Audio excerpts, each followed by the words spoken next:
Hello, my name is Marcus. I'm the compiler of a collection of therapy quotes entitled 1001 Windmills of the Mind, a collection of advanced self-help quotes taken from what's often called the psychodynamic or the psychoanalytic perspective, which long ago, as I understand it, was referred to by some as philosophical medicine or narrative medicine, reminding us that there's this innate drive for healing. Okay, the protagonist in the song here may have had a kind of symbolic pursuit to find somebody who reminds them of the trauma with the mother, unresolved issue, unresolved problem. So he would recreate to know the pain. He would find somebody, he would find a girl to remind him of the woman in the past. Now he's saying to the girl in the present, "You broke my heart." No, the girl in the present just brought it up that his heart was broken in the nursery time. He doesn't remember it. So he's going to look for somebody who reminds him of the mother, and that'll trigger it all up. It'll be like something resembles the mother. It brings up the memory with the mother and what happened in the past, which we forgot, we don't remember. So you choose somebody in the present to remind you of the pain.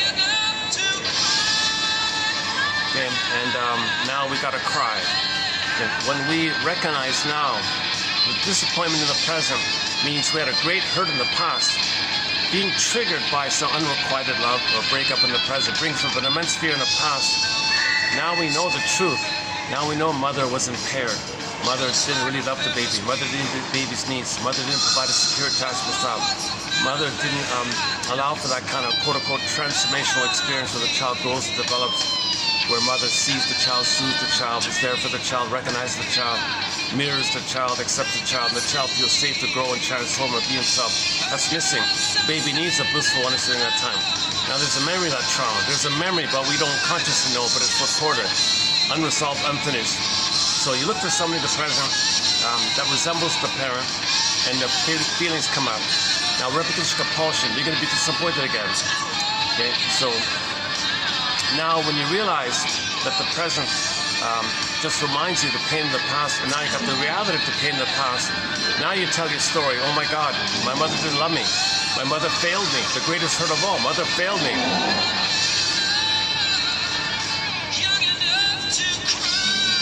So this is sort of like a bluesy kind of rock song. Play it, Ricky. Rick Emmett is the guitarist in the background here. The vocalist is Gilmore. I played this song yesterday. I made a few little mistakes. I'm redoing it here. The correction is we're never too old to mourn, to heal, to grieve. Okay? We're never too old to feel the pain of the past. So that's, in fact, the older you get, the more of an urgency to feel the pain and to mourn, kind of thing. Okay, so the loss and the trauma is called grief. It's held in the body, it's kind of stuck like that, it's called grief. It's kind of psychic pain, frozen psychic pain called grief. Okay, unprocessed trauma, unmourned losses, all that's called grief.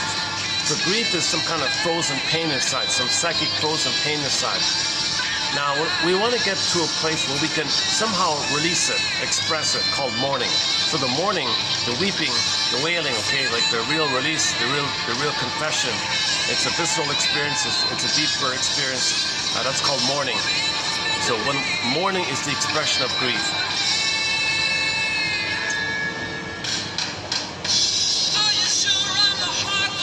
Okay, the protagonist in the song here is being a little narcissistic. He expected perfection. Of course it's going to fail. Based on the lyrics of this song, it looks like he was expecting a perfect mirroring experience with the woman in the present, because he's still looking for the woman in the present to be the mother in the past. He doesn't remember he's being driven by this unconscious need, unconscious hope. Mother failed him. So he was looking, the girl in the present didn't break his heart.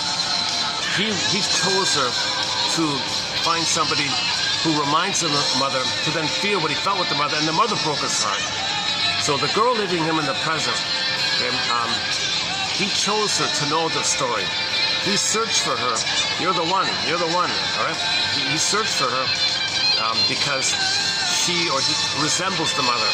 So the feelings come up with the mother.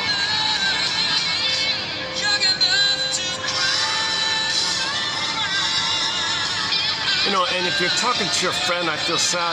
The girl left me. That reminded me that my mother didn't love me. I feel sad about it. And your friend says, oh, get over it. You're too old. No, I'm young enough to cry. Come on. So there's another implied message here, is that you don't want your friend to say, get over it. What's wrong with you? No, you need to mourn. You need to mourn. When a friend tells you, get over it, what's wrong with you?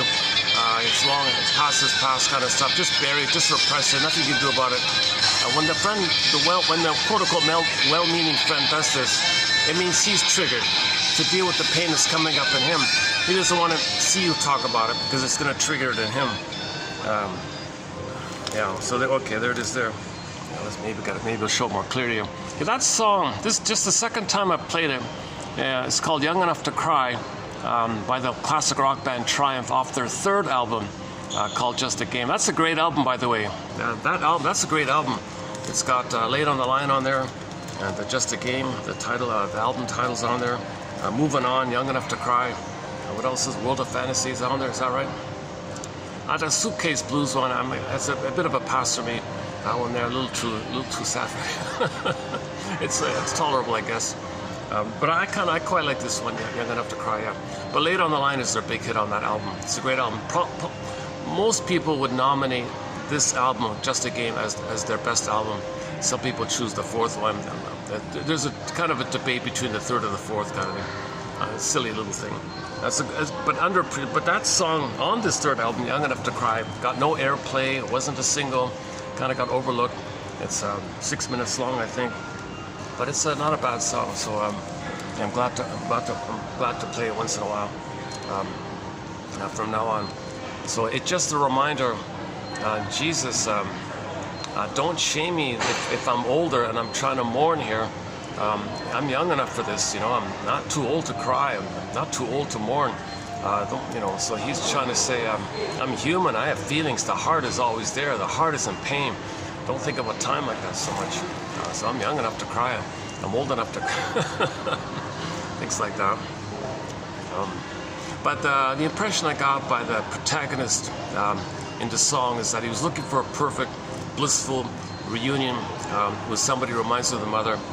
I love you, you're perfect, now please change. So somebody reminds him of the mother, Cupid's arrow, projection. Okay, it means he instantly feels the wiring of the mother flared up. That's like a sudden flaring, so the image is Cupid like that, sudden little thing. Now you transfer the mother in the past to the person in the present. The person in the present is seen as an emotional reincarnation of the mother in the past. It happens so quick, it's like an arrow, Cupid's arrow like that. Cupid's arrow is not love, it's transference love. This thing with Valentine's Day, the Cupid, this is not love, this is transference love. You have unfinished business with the mother, unresolved issues with the mother. You have wiring, you have memories about it, neural circuits laid in like that. Interpersonal leads to intrapsychic. Human connections lead to neural connections, but things froze with the trauma. Unresolved, there's pain there. There's pain. Because of the pain, you want to pick up and go on. So you look for somebody, quote unquote, a copy of your mother. Okay, you look for, and then if you find a copy, that can trigger up, and then you can transfer the past to the present and think you're still in the past, and you can resume. But the present is in the past.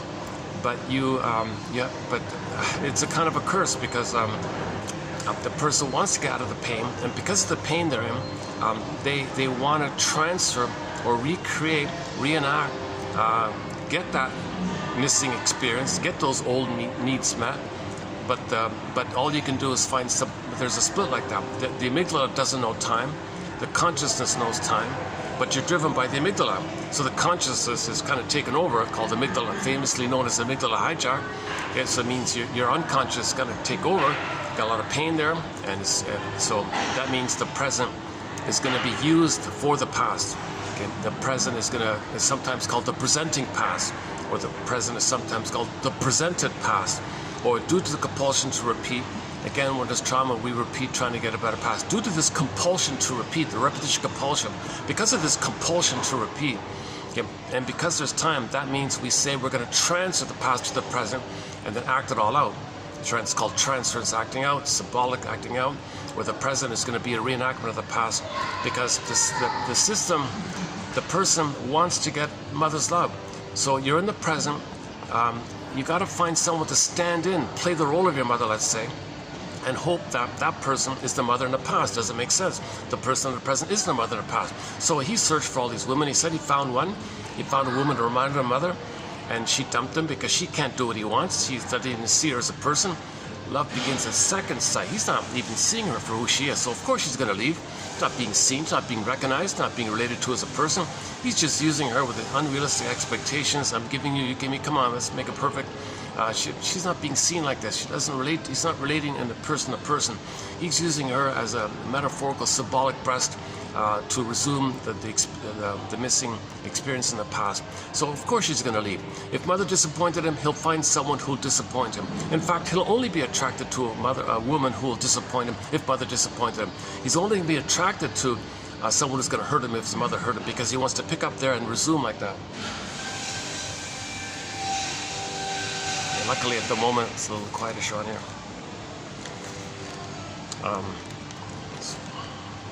Wait again? Okay, that's okay. I'm gonna have to cry.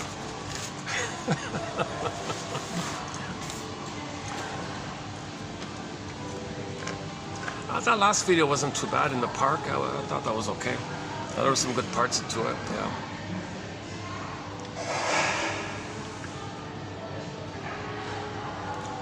I noticed something. If I open up a video, I can't do any shorts with music, with copyrighted songs in the background.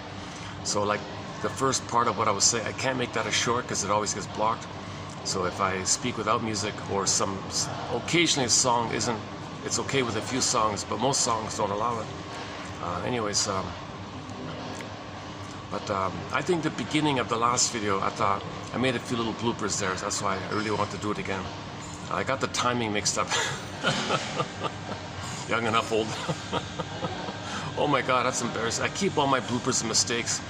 I haven't made, that last video, I made the most amount of mistakes in that last video. More in that one video than I did in like in a year, kind of 2 years or something. I was really having an off day, but it was still not a bad video, despite my mistakes, despite my bloopers. Many of the videos are turning out to be okay. The content of yesterday's video was amazing. There's excellent quotes in TQ 3001. Excellent quotes by Faber, a guy named Eugene Holland, a couple, and this Bergman guy. Very strong quotes. I highly recommend reading those quotes from yesterday. My goodness. Actually, today's video, 3002, is going to be sort of a kind of a follow-up to yesterday's Faber's quote about the transformative object. So today's topic might be a little bit on the drier side, on the lighter side, content-wise, but I want to see if I can clarify for myself as well what they mean by this jargon, transformative object. Like, what's going on with that? Because it relates to aesthetics, it relates to art, and it relates to poetry and landscapes and things, something aesthetic, music, something. So I want to kind of see if I can grapple with that. I don't have the answer to it. I'm just beginning with this process. I've never used this term in the 4 years here, transformative object. I didn't even know who said it, but once in a blue moon somebody uses it. So some guy, I never heard of him, Christopher Bollas, I never even heard of him.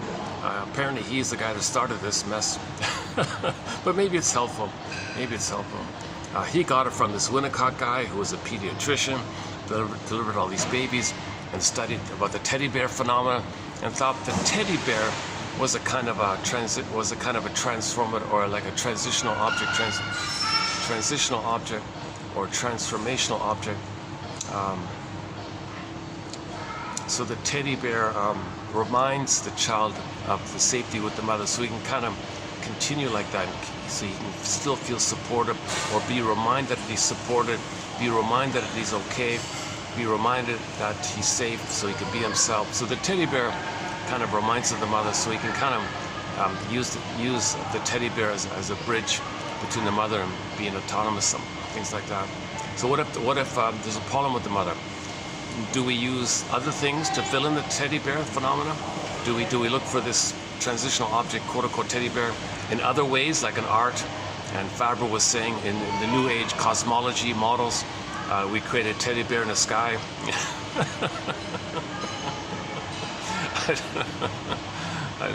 So I have quite a bit of a question mark on it. So hopefully by the end of this video, some more clarity will come along.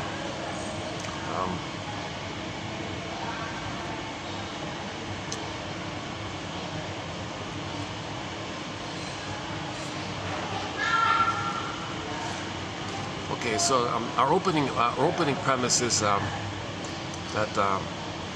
the baby needs a blissful oneness with the mother. Okay, it's like a continuation of the mother-infant dual unity that's there in the uterus. The two is one. This pair unity or dual unity, two is one. This system as a two being one, called undifferentiation, merging, fusion, symbiosis, participation, mystique, unio mystica, one is the big mystery, participating in this mystery, and it's the baby doesn't understand that the mother's a separate person, he's a separate person.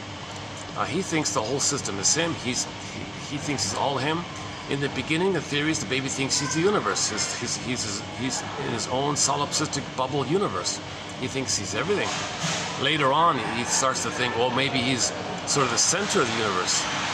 So he's everything around him is to serve him, and he's right. The mother does serve the baby. Whatever the baby needs, it's there. Now the baby thinks he's a magician, he's a king, he's a god. He has a thought, poof, there it is. He's the center, he's a magician, he wants something, poof, there it is. Okay, so the baby's, in the uterus, he needs something, there it is. Down the center vein, all the oxygen, food, nutrients, there it is, just in time, right on time. He thinks, did he do it? Is he so powerful like that? He creates it himself. Waste elimination spirals up the other two veins to the placenta, and everything's clarified out. And he thinks, okay, so he thinks, is he?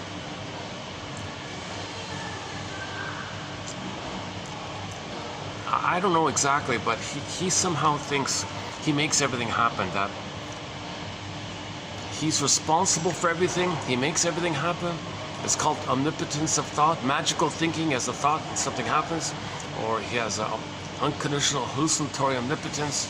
So everything, he thinks he makes everything happen, he's responsible for everything, he is everything, he's the universe, he's the king, things like that. Now this continues for the first 4 to 5 months, by the way, and even up until 18 months. So he needs that time, he needs that extended delusion that he's a god and a king, you know. So in the nursing time, similar idea. He's uncomfortable. He makes a gesture, he's uncomfortable. Mother picks it up, makes the adjustment. Aha! Mother makes the adjustment, he's comfortable. The baby thinks he made it happen. The baby thinks that the mother's an extension of him, or just there to serve him. Like he's entitled, he's center stage, he's a little king and a god. It's all about him, center stage. He can't recognize mother's a person with feelings, can't have empathy for a mother yet. So mother's holding him in an uncomfortable way. Baby, squirms a bit or something. Mother, oh, I must be holding the baby in an uncomfortable way. Geez, oh, I see, I should maybe hold the baby like this. Baby's comfortable. Oh, good. Baby calms down. The milk flows more smoothly. He's more comfortable. The rhythm of safety continues. The attunement continues. The trainment continues. So he made that happen. He thinks he made that happen. The baby's in a state of undifferentiation. He doesn't know where he begins and ends, where the mother begins and ends psychologically, in terms of his understanding inwardly about himself and what's going on around him. He thinks the whole thing is just him, and whatever's around him is just there to serve him. So when he's nursing, the first object, the first mother is the breast mother. So the breast he thinks is a part of him that just serves him. He thinks he actually controls the breast and owns the breast, and it's a part of him. And if it's misbehaving, he's angry because it's a part of him. So the mother picks it up and makes the adjustment. Okay, good. And then everything's okay like that. So he kind of thinks he's center stage, in other words. He's responsible, he makes everything happen. So he has this delusion that it's only him in there somehow. He doesn't quite yet get that the mother is mother loving him. He thinks he's just a little god who loves himself. I don't know, something like that, called primary narcissism. And the narcissist looks at the pool of water, he sees his reflection, that's all he sees, that's all it is. He thinks that's all there is, just him like that. Now later on, a little later on, the child looks into mother's eyes, and mother sees the child with delight and acceptance, and nature's greatest miracle, what a mystery, what a delight. and the child sees this reflected in mother's eyes. Now the child is seeing how she sees him, and she sees him in a loving, welcoming, accepting way. He starts to think, oh my God, I'm somebody who's acceptable and lovable, and there's somebody there who saw me like that. This facilitates the differentiation. This facilitates the psychological memory constructs of he's a person, mother's a person. This facilitates, it's called, famously known as mirroring. If the mother's vacant, like the mother doesn't look at the child, or mother ignores the child, not around, the nurse, nanny gives him rubber nipple, and nanny never looks at him or something. He's kind of on his own like that. He never has that relationship dynamic where he understands himself the way the mother or somebody looks at him, and he kind of gets the idea that's who he is according to how that person interprets him. So he needs somebody there to like have an interpretation of him, some recognition of him, some witnessing of him. Then he sees, oh, witness, seeing, I'm seeing, somebody sees me, I'm seeing. That's the theory, it facilitates it.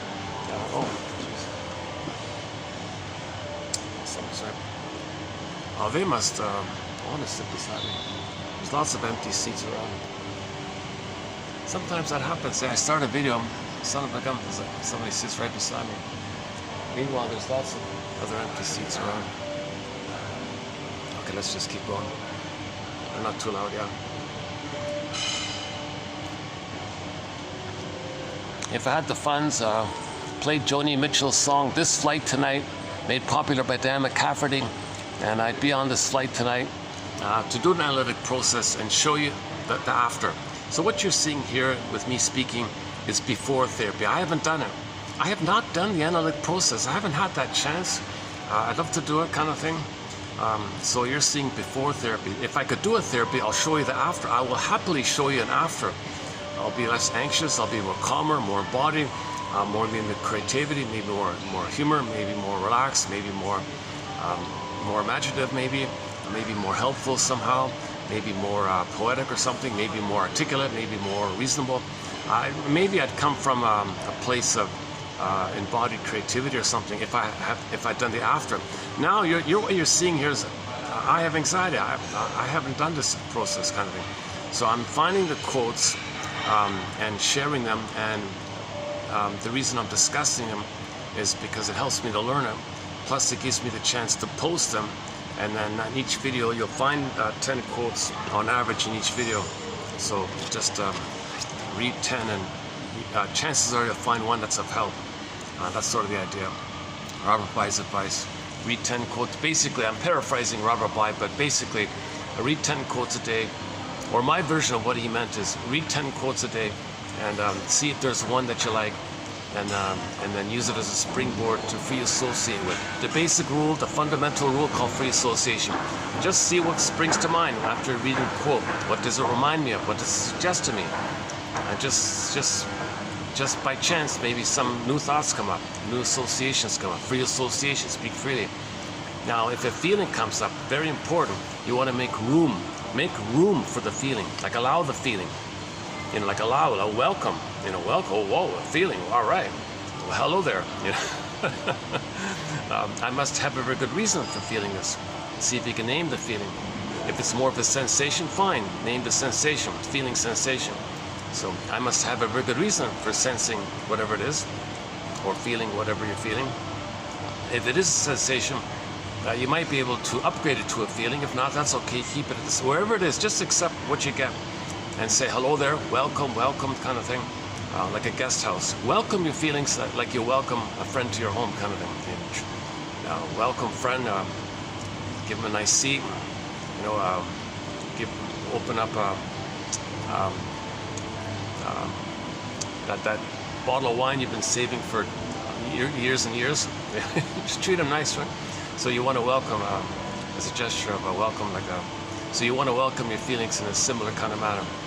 So when a feeling comes, just say, aha, I must have a very good reason for feeling. That's called validation. So you want to give yourself self-validation. So you want to validate. I must have a very good reason for feeling this or sensing this, And then and the next one is, what's the hardest thing about this feeling or sensation? Okay, name it if you can, and see if something else comes up. Now, as you're doing this, you might get blocked, or you might space out or resist or run to the cupboard, feel uncomfortable. Notice that moment of resistance. Notice that moment when you were feeling something that was too much and you did something called the defense to get away from the feeling. Just notice that moment, defense before content. Oh, a feeling came up, a defense clicked in. I must have been so I couldn't handle it. I was trying to feel this feeling. It was too much for me, so that's why I ran for the cupboard to get some ice cream, because that's your defense against the feeling. So notice defense against the feeling, defense over the content. The content was too much, so you did something defensive. Turn on the TV. Oh, I noticed I reached for the remote control. So just notice that moment when you that moment when you did it, you know, something like that, and then backtrack a bit. What was I feeling in that moment? And maybe you might get some more, and leave it all, and just be gentle with yourself. Don't push it. Don't criticize. Notice if you're criticizing yourself. Back off, inner critic. See if there's a critical voice. If there's a critical voice in there, you see if that's your mother saying, you didn't save me, baby. You didn't fix me. Because some mothers turn to the baby, you got to fix me and heal me. Mothers may or may not have said that, but the baby, if the baby's needs are not met, he thinks she said that. That leads to the inner critic. Baby thinks he's got to save the mother, he's got to cure the mother, heal the mother. The baby wants a loving mother. The baby wants a good relationship with the mother, a harmonious relationship with the mother. Mother's hurting him. What do I got to do here? Well, first I got to make sense of the situation. If I'm in pain, I guess I did something wrong. I'm being punished. I did something wrong. I'm guilty. Also, he thinks she's guilty. But remember the magical thinking, he creates everything. Well, I create everything, so I created this, so I'll fix it. I'll fix the mother. I'll cure the mother. He'll try to cure the mother, fix the mother. So the mother is like the wicked queen, mirror, mirror on the wall. Who's it all about? Who's center stage? So she can't love the baby. So the baby says, all right, I'll fix you. Mother, you need mirroring. I'll mirror you. I'll make the Faustian deal. I'll become like you, and you'll feel mirrored. So the baby will he'll give himself up. He'll sacrifice himself to please the mother, because he wants a loving mother. So he'll try to mirror the mother, save the mother. So he'll treat himself the way his mother treated him. He'll treat himself badly, but he'll reject himself the way the mother rejected him to please the mother. Dysfunction means you're trying to please the mother, save the mother, cure the mother. So he's so isn't a bittersweet. He's trying to save the mother like this. He's hurting himself like this in the Faustian bargain. So he's going to try to save the mother. Now, of course, no baby can do it. It's impossible. No, it's no baby's responsibility or job to save a traumatized mother. So he'll fail. Now, there's a memory. One version of the inner critic is the memory of him failing. That's the Michelangelo's accusing finger. So later on, you want to be happy that the voice, the character, points at you and says, "Hey, wait a minute, you want to be happy? How can you be happy? Did you save the mother? No, you didn't. So you can't be happy. Oh, come on.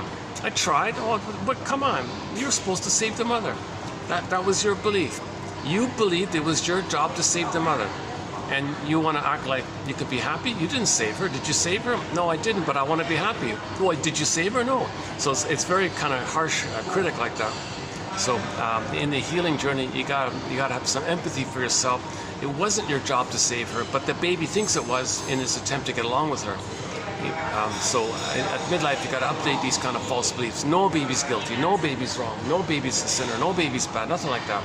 But the baby does that, called the Fairbairn calls it the moral defense. Baby's got to make sense of the situation. He's got to see the mother's good, but he's in pain, so he thinks he's no good. The baby's ego isn't strong enough to recognize the mother's failing him. The mother's the wicked queen. He can't know it. Even the dwarves said to Snow White, look, your mother's hurting. The mother's hurting you. No, she's not. So it's hard for any child to know the truth, that the mother's failing him, gaslighting him, double binding him, not meeting his needs, using him, exploiting him, taking advantage of him. Okay, so it's hard for any baby to believe and conceive that their own mother would use them and fail them and thingify them, depersonalize them, ignore them and shame them, be misattuned to them, not meet their needs, be malattuned to them, and be so bitter and resentful and act like the wicked queen, rough handling, that's the laces, poison comb or angry thoughts, because the mother thinks she's insulted that it's got to be about the baby. That her baby has needs. No, but I only have needs. The only needs that count are mine. Mirror, mirror on the wall, right? So that's the angry thing. And then the feeding. The mother has cortisol in the milk. My nipple, round, red, cortisol. toxic stress hormones in the milk, put it all together, condensation image, poison apple, right? So that's, the child can't know all this stuff. The child can't believe this. The baby coming out of the uterus, what, my mother's a wicked queen? Holy, you know what, I can't believe this. What a huge shock, what a huge betrayal. Baby can't know this. He can't know this. Now, by the way, yes, it's exaggerated because his rage at the mother, at not meeting his needs, makes a picture. His own rage sizzles up a picture. Take your pick of how the picture is formed. Guy with the horns, boar queen, cyclops, alien, sea monster, any kind of scary monster that's angry and wants to gobble him up. That's just a picture of how he feels, angry and in the oral phase. So he's enraged and he's got oral greed. That creates a picture because the baby's mind is pictorial. The baby's mind is what they call pictorial and pre-verbal. It's called primary mentation, primary process thinking. So pictures like that. So his rage creates a picture, and then what the baby does is called projection. The picture's not real, but it comes, but it's a symbol of his rage. So he takes the picture of his rage. Oops. Something fall down here. He takes the picture of the rage. I feel like something fell down. He takes the picture of the rage and projects it onto the mother, and now thinks the mother's that picture. The baby's doubly off. The mother's not a monster. Plus, the picture's not even real, but the baby thinks the mother is really that unreal image or something. It's a trick called projection. The baby projects. It's a coping strategy to not admit the anger. If he projects the picture of his anger onto the mother, it helps him not feel the anger, because if the baby were to feel all the anger, he couldn't handle it. Okay, the image is in the Twilight Zone. You got an episode called Howling Man. Okay, it's a very important point. You go to the Twilight Zone called Howling Man. Okay, let's pause here. Okay, in the Howling Man, you got a castle. Right? Okay, it's a metaphor of a person and their body or something. You got just some castle. Now there's a room in the castle, like in fairy tales, forbidden room or something like that. Don't open that door. Right? Okay. So there's a room in there, and in that room is a guy with the horns. Okay, and the pattern is he goes out, he's caught back in. He goes out, he's caught back in. He's caught back in. Okay, so what this metaphor means is that originally, in the very original situation, the baby wants a secure attachment style.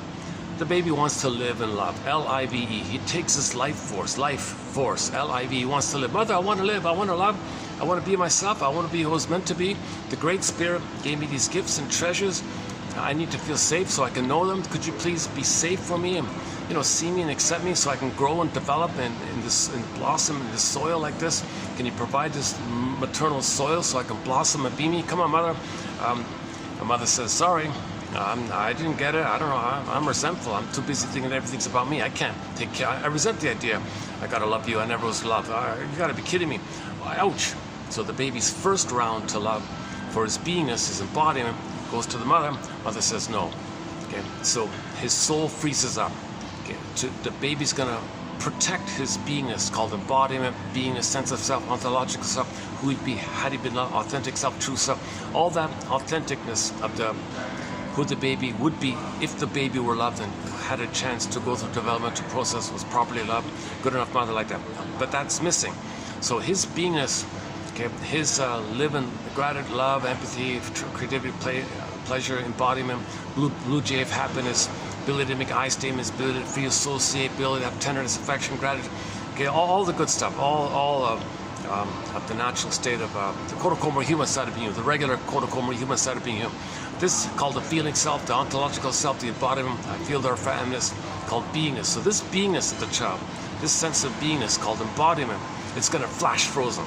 He's got to protect it. He's got to freeze it, put it in storage, flash frozen, sends it away. Okay, so one image is the soul can be, the beingness is also known as the feminine element, the feminine principle, so they would make a princess, okay, for the feminine.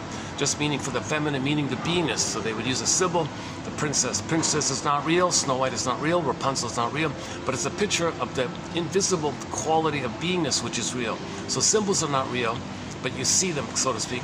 but they point to and help you connect with something invisible that's real, which you don't see.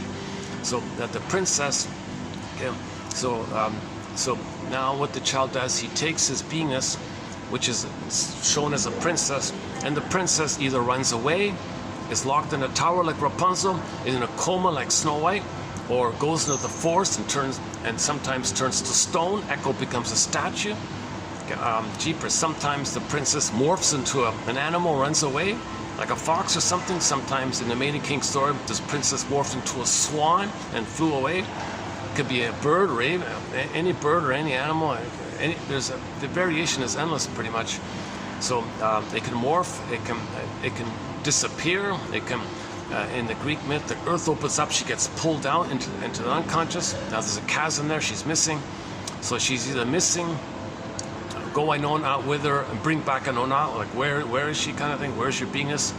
Or maybe you gotta, or she's, if you say things like, I don't really feel real and alive, like the Velveteen Rabbit, maybe that's like Echo or something. And so on. So your beingness is either frozen, sent away, damaged, gone. It's not a part of you. The Snow White one's pretty clear. Your beingness is in a glass box, so you don't feel your beingness. There's a glass box there. How do you feel your beingness? To boot, and she's in a coma as well, so you don't feel your beingness. Now this was round one. Baby wants to live. Mother, I want to live. I want to have my beingness. It's a budding beauty called Snow White. My emerging self called Snow White. Let's say. So it's budding, it's just there, it's just potential, it's just starting. I'm just starting out here, Mother. Please make it safe. Please give me a Garden of Eden, so I can grow and blossom. Please, I need paradise here. I need a safe, blissful condition here. Mother rejects it. Again, so the child says to himself, okay, this beingness, I gotta put it away. I gotta freeze it up, flash frozen, send it away for protection. Now what? Now what? Now there's an emptiness called the basic fault. Now we enter the geological metaphor called the basic fault. Okay, so this is the Greek myth one. The soul, this core, authentic beingness of the person, the core beingness of the person, the sense of self, the beingness of his core, the core beingness, the core authentic self. Okay, the earth opens up, she gets pulled down. So now you see the earth, the chasm, the earth cracks open like a geological fault, like a crack like in the earth, so she gets pulled down. Yikes, so now you can't stand there. Now you don't have your beingness. You try to have your beingness, you disappear, you feel this empty pain or something, you can't do it. So now the mercy is you go into a swoon. Your brain sends you endorphins to numb you over so you don't notice it. So you're unaware of it. Now you're in a trance, you're in a hypnoid state. You're sleepwalking through life, a little bit drunk in life, something. You don't need, one guy said, I don't need to drink alcohol, I'm just permanently drunk. So like some kind of mild dissociative state. Something's missing, typically known as when people say something's missing. Okay, so this is the fault idea, basic fault. Okay, also known as abandonment syndrome, abandonment complex, abandonment neurosis, this core abandonment feeling, this eerie feeling that some core basic thing is missing, some core basic experience didn't happen, and you feel this kind of emptiness, or you feel this kind of hollowness, something like, oh, 1 second.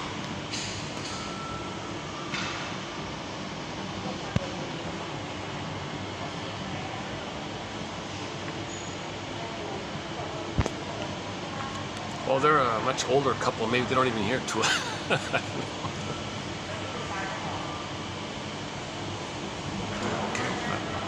they don't seem to mind my talking. All right, let's keep going.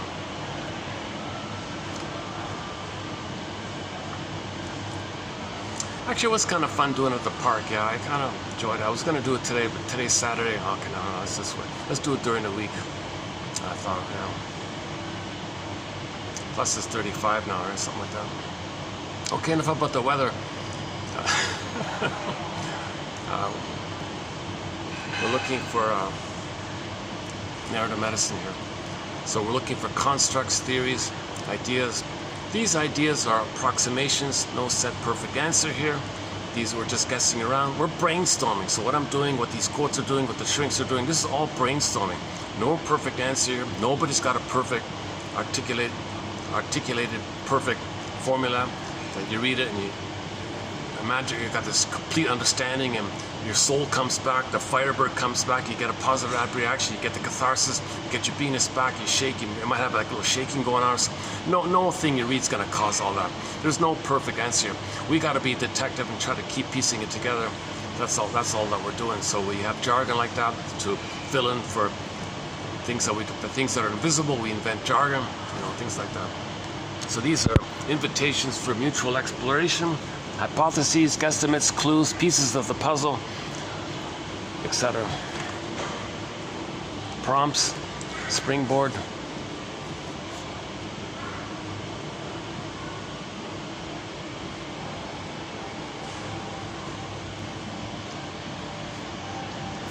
Okay, so let's go back to round one. So the baby's round one was, Mother, I need a secure attachment style. I need a rhythm of safety. I need to reestablish the symbiosis we had in the uterus. Don't eject me at the biological birth and remove the cord, remove the placenta, put me on a scale, wrap me in the towels, hormones go away. You're like a stranger to me now. I'm angry. You betray me. Mother, please don't betray me at birth. Okay, a lot of babies are being betrayed at birth when the cord and the placenta are suddenly removed like that. Okay, they function among not only is the cord pulsating and still alive and pumping blood and oxygen to the child, and the placenta is kind of like an organ. The placenta and the cord belong to the child. They're kind of like organs of his almost. Like they're really important. I mean, they're really important. And you're going to take away the baby's spiritual guardian power supply system, which connected him to the ground of the mother. Now all that system, the bridge to the mother's gone, and what it was doing for him. And you needed the connection to the mother for that. So you removed the connection to the mother. You removed the transitional time needed for the baby. A huge betrayal like that. So the baby's soul freezes up. Okay, this Rapunzel, the soul turns into a bird and flies away, whatever, and I empty. This cord gets pulled down. Coma, as mentioned earlier, right? In the one that Robert Bly likes to tell, Iron John, the soul is the embodiment. So for the men's version is the wild man gets locked in a cage with the golden ball. So the golden ball is the warm and the warm, radiant feelings of your beingness. It's warm and radiant. So the symbol of this invisibleness is the golden ball, like the sun, which is warm and radiant. So the wild man, the embodied, animal, embodiment, like your embodiment, doesn't mean he's dangerous, just embodied. And the golden ball locked in a cage. So in the Iron John story, how do you get your soul back? Well, your beingness, that's the Iron John, and the golden ball, that's your phoenix from your beingness. I feel their friend, they're locked in a cage. How do you get your soul back? Put it together, it's called your soul. When the shrinks use the word soul, they mean this stuff. They mean your beingness and the positive feelings that radiate from your beingness. You put that together, they mean that. I think that's what they mean by the soul, like that. Some people say, well, the beingness is the soul, and the doingness from your beingness, that's like the spirit or something. But that's, anyways. So where's the key to your soul? How do you unlock the cage? Okay, Iron John, the golden ball, locked in the cage. Where's the key? Where's the key? The guy's looking around for the key. Finally, he learns that the key is under mother's pillow. Okay, so mother's pillow, the image is, it's dark under her pillow, her mind, her head is there, head on the pillow, under the pillow. Dark, that's like a shadowy area, a dark, vast, unknown, dark, shadowy area. It's kind of, and there's a key there. So the key is, the mother used the baby to meet her needs. It's a secret like that. It's unconscious to her, but the key is there, the secret is there. If you can face the painful truth that your mother used you, okay? Go to the poem, a poetic line by Miss Anne Sexton, 1960. The mother said, the grown-up, the elderly woman said to her middle-aged daughter, "I'm sorry, daughter, your life's a mess. It's because when I was young, I decided to have you to find me. I only made you to find me. I didn't make you to, I used you. I didn't want to love you. I didn't think like in those terms. I didn't know who I was. I was lonely, so I thought if I had you, I could brainwash you," she said, "and make you give me supply, mirror me, tend to me, don't let me feel alone, respond to me, respect me, do what I say so I don't feel alone. You'd be like a teddy bear for me. You'd be a secure base for me. And you being my mother, baby, then I could find myself. I made you to find me." Daughter says, "Oh my God," she's weeping. She's so sad like this. the truth will set you free. So that's one example of the idea of the key.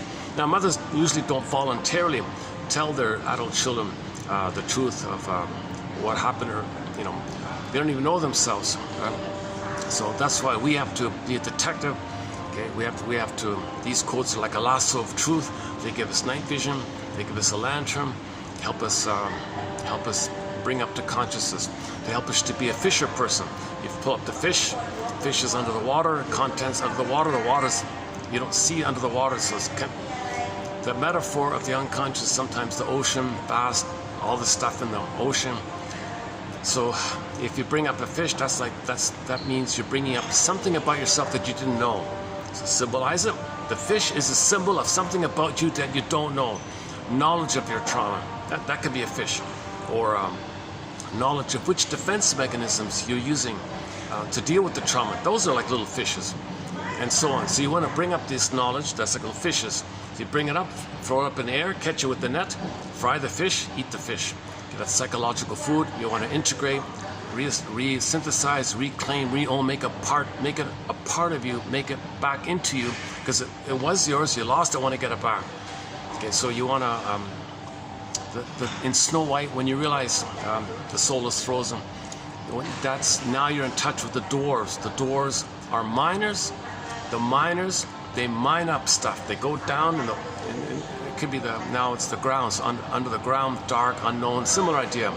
If it's shadow, dark, unknown, down, unknown, underworld, okay, they mine up treasure. So it's psychological gems, it's psychological jewels, it's psychological gold. The miners are bringing up stuff to you. The miners even said to the Snow White, watch Snow White, your mother's hurting you. She can't love you. No, that's not true. Yes, I don't mean the Disney one, I mean the Grimms. So she, the dwarves were telling her stuff. They were helping her. So the dwarves are symbols of the energetic efforts within a person. Okay, they're not separate outer things. They're like symbols of inner dynamics. So the inner dynamics is when you realize in midlife that your soul is frozen, like Snow White's frozen in the coffin. Okay, now you want to relate to your inner energetic efforts to bring up to knowledge, bring up to conscious. So the doors are within, they're symbols of within. So they say there's 7, so maybe someone thinks it's the 7 chakras, like your body, like a person has 7 parts like that. So there's 7 doors like that. So you want to respect this process and listen to the dwarves. They're sending you messages, just like you want to be a fisher person, okay, just like something that comes to consciousness. Okay, you wake up in the morning, you get like a letter from your soul, a similar idea. When you wake up, you're sleeping unconscious. Wake up, you might remember something. That crosses that line. Now you're sleeping in water, wake up, land, and you remember something. That's something up from the unconscious. So that's like letters from the soul. So when you wake up in the morning, you got a letter from your soul. Okay, that's unconscious to conscious. Okay, a common image is the duck. Duck walks on land, swims in the water, flies in the air. We want to kind of embrace the spirit of the duck like that and live in these worlds, be able to live in these worlds, be able to bring up contents, bring it to consciousness and walk on land, integrate it. Okay, so the duck is a good image in the healing journey. By the way, the duck is associated with studying defense mechanisms. Defense mechanisms is symbolized as the trickster, the rabbit. Okay, rabbit is up to tricks, Joy Harjo, so the rabbit. So when you study defense mechanisms, for example, projection, something about you don't know, you see it onto others, like it's a trickstery kind of thing, coax others to display something about you don't know, so you can repress the knowledge that is within you because it's too painful to know what's within, so you say someone else has it. Okay, and scapegoating and externalized living and blaming like that, and prejudice like that, that's to repress, that's a trickstery kind of thing. The baby wants to save the mother, so it acts like her. Called identification with the aggressor, another trickstery kind of thing. So when you study defense mechanisms, you're kind of doing this unconscious to conscious idea. So in the fairy tale, you got the rabbit, and then inside the rabbit, there's a condensation inside when you look carefully at the rabbit, then you see the duck doing the thing like that. And the rabbit's doing the thing, the rabbit's doing it and you're not aware of it. The duck means you're going to be aware of it like that. And then inside the duck, from the duck, the third one is the egg one, that's new potential. Now you're getting new life, now you're getting your beingness back, now you're reuniting with your potential like that. You're reconnecting with yourself. Okay, you reach that place of where you froze up your development. That's the egg. Now that's the virgin that's now you're back at that place where you can blossom again. Because you're way off from it. You were like way away from it, right? So you trace it back to there. There's an egg. That's the place where now you can resume development. Okay, different ways of saying it. But anyways, the egg is there. Egg is like the new potential, the new birth. It's not new. It's there. It's just hidden, and now you found it again. So every finding is a refining, he said, right? So that kind of thing. Still there? Oh, jeez. Maybe it's something new for them. What's this guy on the phone talking about? I don't know. I could go to the other side, right? They don't mind. Really? They don't mind? Let's see. Yeah, whatever. Okay.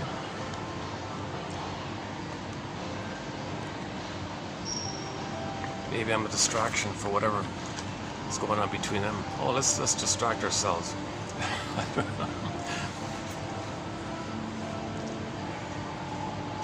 Hold a second.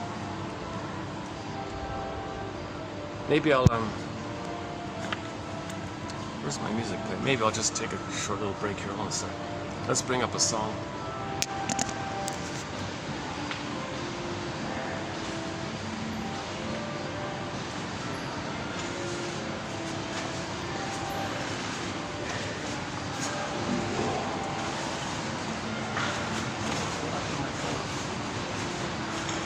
Let me just play a song at low volume here. I got people around me here. Hold on a second.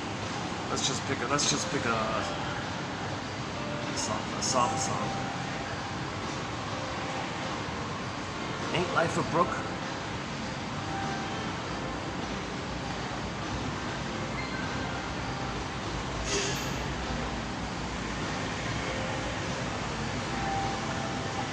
What about Delirium? Here's some Delirium.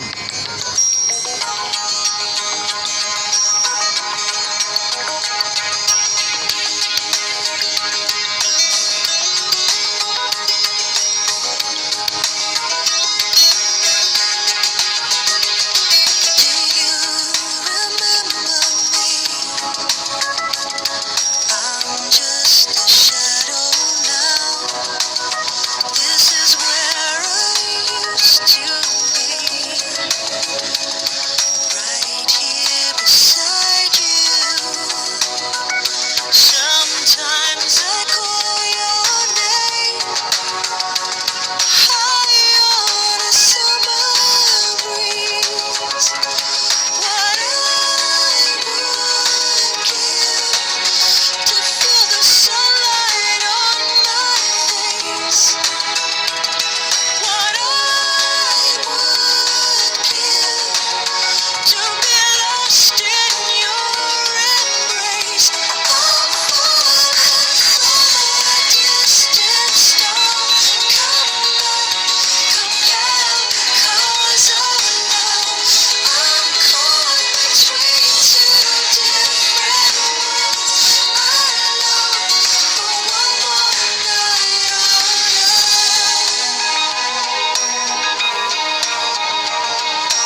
It's Delirium, the band Delirium.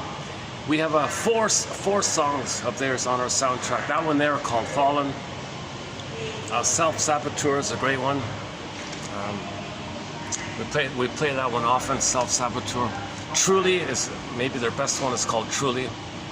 And Truly, Self-Saboteur, Fallen, and After All. The acoustic, not the regular one, the acoustic. Forget the regular one. The acoustic of After All with the guest vocalist Jail doing it. That's a great one. After all we've been through, Mother, after all we've been through, oh my God, 9 months together, after all we've been through, you dumped me, you abandoned me, you let someone take me away from you. I feel like I'm falling, huh? I have to freeze out my soul here to protect my soul here. I don't trust you anymore. You're a monster to me now. You're an alien, strange thing. This is a very alien thing, that what you did to me, Mother. This is totally out of my world that this would happen. I see you as an alien now. So people who later on believe in aliens, that's code for trauma during this time, by the way. So that was discussed a fair bit already. Okay, so okay, let's go back to where we were before the song. So round one was the baby. Okay, it's called life force is object seeking. All of the baby's life force, desire, energy, passion, drive, all the baby's efforts, okay, is to, Mother, where are you? I gotta connect with you. I need a secure attachment with you. I need a relationship with you, okay, that's secure and reliable, and you meet my needs, and you're gonna be the self object for me. You're gonna be the symbiotic object for me. I need that kind of thing. Okay, Mother, what do you say? Can you offer me that? All my life force is yearning for this, constant craving, constant yearning. All my life force is for this purpose. I need the attachment. Mother says no. Baby's terrorized. First things first, freeze up the soul, flash frozen. Another image for the freezing of the soul is the pin goes in the collar. One fairy tale, the pin goes in the collar, meaning under the collar, the jargon is flat affect. The emotional body goes flat, so to speak. The feelings flat. They can't animate and be alive and bubble. You know, they can't warmly look at any animal. They're feeling. So that's why we love athletes and gym. You know, a lot of people who are very healthy. We love watching them because it looks like they're dancers and things. They might be more feeling like that. They don't have so much trauma. Dancers and musicians and people who are ambidextrous and coordinated. Janov thinks they don't have trauma. They have more feelings. So people watch them all the time. We love watching animals. Go to the zoo. We love watching animals and our pets. We love our pets because they're embodied. They have their feelings. Clearly, right? Okay. With humans, we're homo traumicus. We're a traumatized version of ourselves for the past 6,000 years, according to Star Trek. So the pin goes on the collar. So with birth trauma, relational trauma, interpersonal trauma, ambient trauma, strain trauma, weaning trauma. That's a key one. Weaning trauma. Baby's trying to nurse and pulls it away. Okay, weaning trauma. He wasn't ready to be so prematurely ejected out of the orbit of the two being one. Prematurely ejected. That's a weaning trauma. That's the image in the Greek myth of Tantalus.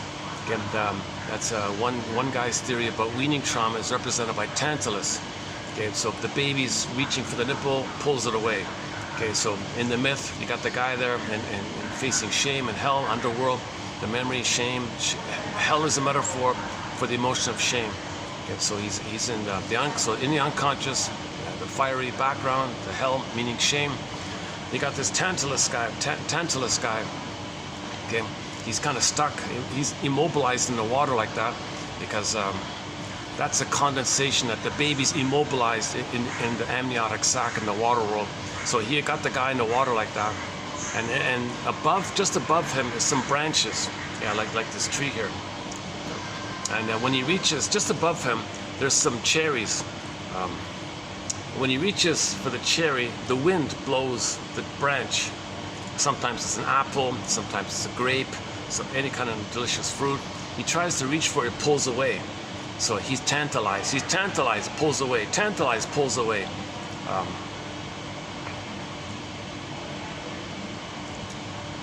Now the idea of the water, now we can blend in, he needs water, so the idea was he's water up to his chin, so when he reached down to try to get some water, the water would go down. So he couldn't get the water, he's tantalized, couldn't get the fruit, tantalized. So this means he's never satisfied, he's reaching, he's enticed, he's allured but never satisfied. Or if somebody does get something, they're still not satisfied, same idea. Some people think we live in a tantalus world because people got all this stuff, they're still not satisfied, right? And they end up with ennui. Okay, weaning trauma. So mainly it's attachment trauma, interpersonal trauma, relational trauma, developmental trauma. Okay, it leads to the basic fall, leads to the abandonment syndrome. Okay, pin goes on a collar. So that means the beingness, you can't feel your beingness. If you can't feel your beingness, that means you're not going to feel your golden ball. If you can't feel your golden ball, which is the warm radiance of your feelings, it goes flat because you can't feel your flat, you can't feel your beingness and you can't feel your feelings from your beingness, so you don't have your beingness anymore. So it goes flat. The jargon is called flat affect. So under the neck is flat, under the collar is flat affect. In ancient times that was called athimoalexia, no feelings for your words. In recent times it's called alexithymia, no words for your feelings. Take your pick.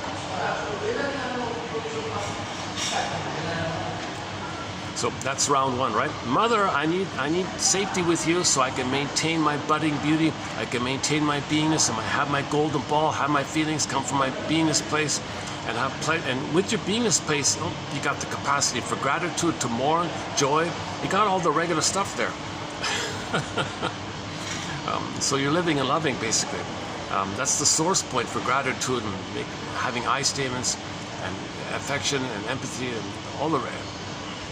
You could spend 10 hours talking about the qualities of, that are there for a person. Masterson wrote an entire book called The Search for the Real Self. He has the 10 capacities of the real self, which is associated, which is a part of the beingness is called the real self. Part of the self is called the real self. Part of the self, which is part of the beingness, which is in the beingness part. So you're missing the capacities of the real self. The beingness is missing, in other words. So now what? Now the child's emotional body goes flat. He can't have his beingness. He can't live normally. He's going to be in a swoon. Yes, he'll go through the motions of life. Yes, he'll sleepwalk through life. Yes, he's not. Yes, he can still function, but he's not. But he's missing a lot, right? So now what does he do with his life? What does he do with his energy? What does he do with his life force? Well, round two. Okay, his life force diverts back to the survival brain, the limbic system, the amygdala. Okay, that's the stress response. Okay, that's the spine, tip of the spine, okay, and the amygdala, basically, the old limbic system, sometimes nicknamed the reptilian part of the brain, or the salamander part of the brain, just nickname, okay, lizard brain or something, because that part of the brain, like those creatures, only cares about survival. Only one question: am I safe or not in reproduction? So those creatures like iguanas and chameleons, those kind of frogs, and those creatures only care about survival and reproduction. So that part of the brain is kind of like that. That's why it's often nicknamed that. We're not calling any person that. We're just nicknaming that part of the brain that way to emphasize the point that that part of the brain only cares about survival. It's only the stress response. Okay? If it's not safe, you better run. Okay? If you can't run, then you're cornered, maybe you're flighting the mind. And then maybe the baby can fight with the mother. Really, a baby can fight with the mother? He can't fight with the mother. He's got to run again, so he might flight in the mind. But he has fantasies in the meantime. So he's in a real dilemma, because the baby is supposed to fight with the mother. The giant is in the nursery. He can't leave the mother. Okay, so back to round two. So the baby's round one was, mother, I want your love. Mother said no. Yikes, ouch, flash frozen. Mother, my energy now goes to the amygdala. The amygdala, okay, is going to communicate. Round two, I want to communicate with you. I want to give you a second chance, mother, to be a mother. Mother, I want to give you a second chance. You failed me in round one. I'm going to give you a second chance, mother. In my anger, I'm going to express and communicate in my cries and screams and flailing about, in my distress, obviously, in my display of anger. I'm going to communicate that you didn't meet my needs. I'm relating to you, mother. I'm talking to you, mother, in my way of talking, okay? So anger is, okay, sidebar, anger is an expression of unmet needs. Okay, so in broader terms, when needs are met, you feel pleasant. When needs are unmet, you feel angry, distress, and all that. Feelings and needs linked like that. Okay, so mother, round 2, my anger is a communication or an expression that you didn't meet my needs before. My real needs are unmet. Now I'm gonna divert my energy to the survival brain. I'm gonna let the amygdala take over. Amygdala hijack my frog brain's gonna take over. Dinosaur brain's gonna take over. Okay, and so now that part of the brain is gonna put me in a state of anger. Mother, I'm showing you my anger. I'm angry at you because it's relational. Remember, life force is object sequence. So the baby's anger is to the mother. When the baby's anger, it's directed at the mother because the mother's meant to meet the baby's needs. The mother didn't meet the baby's needs. Okay, shift the survival brain. Now he's going to be angry. So in round 2, okay, he's expressing his anger. Mother, I'm angry because you didn't meet my needs. Now what? Now what's the mother going to do? What if she gaslights the baby? Or she doesn't care? What if it bothers the mother? What if it bothers her? What if it goes nowhere? What if it hits a wall like that? And he's angry and mother, get over it. What's wrong with you? Don't be a baby. Seriously? Baby's angry like this. And mother never gets the message. She feels insulted. You're insulting me, baby. Oh, you don't like me, baby. Mother's paranoid now. She's transferring her rejecting mother onto baby. I think the baby is suddenly her mother rejecting her, and then says the baby's rejecting her, when she really is talking about the memory that she thought the mother rejected. Now she thinks the baby's rejecting. But the baby's saying, no, mother, hold the phone here. I don't hate you. I'm not rejecting you. My anger means you didn't meet my needs. Get it? Oh, yeah, you're blaming me. How dare you blame me? I gave you life. How ungrateful. Oh my God, Mom, what the hell's going on? Are you psychotic or something? Are you sick or something? Well, it's not. The issue is the mother's needs were never met, and she can't love the baby because she's waiting, trapped in the mirror, waiting for her mother to see her so she can have a beingness to love the baby. She doesn't have a beingness to love the baby. That's like that. So anyways, the baby's needs are not getting met. So the conclusion is, the baby's round 2 is the mother's going to gaslight the baby's anger, deny the baby's anger, or punish the baby, or withdraw, or threaten the baby, or guilt trip the baby, or punish. Something terrible happens. Now the baby says, what do I do with my anger here? Now what? Okay, so the anger is now, he can't use that anger in the sense that he's going to fight with the mother. No baby can fight with the giantess in the nursery. It's like a human being fighting with Godzilla. Come on, no baby can fight. No human being on a planet could fight with the King Kong. Come on, give me a break. It's got a little bit like that from the baby's. You got to see it from the baby's point of view. He's really helpless. He's totally immobile, right? Actually, a human might have a better chance fighting with. A human might have a better chance fighting with King, Godzilla or whatever, than a dinosaur. Not dinosaur. Let's just say Godzilla or King Kong, one of those creatures, right? And then a baby is totally helpless. He has helpless fury, helpless, inexpressible fury like that. He's totally helpless. But so all he can do is now have fantasies. Okay, so now the baby's fantasies come from how the baby would have wanted to have devoured the mother, controlled the mother, possessed the mother. Because in his rage and his oral needs, he wants to devour the mother. He thought if he could devour the mother, like gobble up the mother, like a hungry wolf, then maybe control it. If it's inside him, he could possess it. He wanted to possess it, so gobble it, possess it. And he thought if he could possess the mother, maybe the mother will behave and be a loving mother or something. So the baby had a wild fantasies like this. So that's now the baby's round 1, L-I-V-E. Round 2, L-I-V-E. Now at this point, when it crosses over into those oral rage fantasy, oral greed fantasies, now because it's devouring, it's destructive, the baby's not meaning to be destructive, but he's trying to gobble in. But the act of gobbling in is destructive. Self-devouring society. The book called Self-Devouring, so the baby's in a devouring mode. A few days ago. So once the baby's thoughts crossed into that area, the devouring rage, at that point we can say his own life force is destructive. It's still the same life force, but he's desperate to get mother's love. But in his desperation, it's just too wild and uncontrolled, so now it's destructive. So now he's got this destructive anger towards the mother, but it still hits a wall. So his L-I-V-E, okay, hits a wall. Now his own life force is destructive. Now you reverse the letters, and like a water hitting the bank, the rushing water hitting the bank, it's going to rebound in on itself. Now the child's L-I-V-E is turning into E-V-I-L. You take the letters, flip it around, like the water flips around. Now it's E-V-I-L. The child, it's not a separate thing. It's the same original life force. Now it turns E-V-I-L. It's not a separate thing. It's just the life force. The mother's just too. It's just the baby's desperation to gobble in.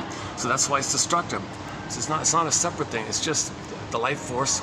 It's just, as just said. So now the baby's. It's called the jargon is rebounding aggression. So now the baby's aggression towards the mother rebounds in on himself. So now his own anger at the mother, okay, it's got to go somewhere. So now it's attacking himself inwardly. Now, okay, now the added point here is some people think the baby thinks psychologically him and the mother are one. So if he expresses his anger at himself, psychologically he thinks he's trying to control the mother, if he's the mother. But the reality check here, it is his body. It's going to attack his organs. It's going to attack something in his body like that. Although in his mind, his fantasy is he's attacking the mother, he's attacking himself. Anyways, the end result is he's got rebounding aggression towards his body. It's going to lead to psychosomatic symptoms. It's going to later on lead to some kind of symptoms. It's going to overload, and there'll be pain. The pain of the psychosomatic symptoms, it's still the rage of the mother. So anybody who has pain in their body, okay, that's the rage of the mother. Long story short, it's your ongoing rage of the mother. Read Johnny Sarno for a self-help, clear, concise, encapsulated snapshot of this point. If you got a psychosomatic symptom, okay, shall I compare thee to an onion? If you if you layer it all down, take it down the layers, okay, it's still your anger at the mother for not meeting your needs. It just goes to the body's overloaded, you got a pain in the body. Psychosomatic symptoms reveal and conceal like that.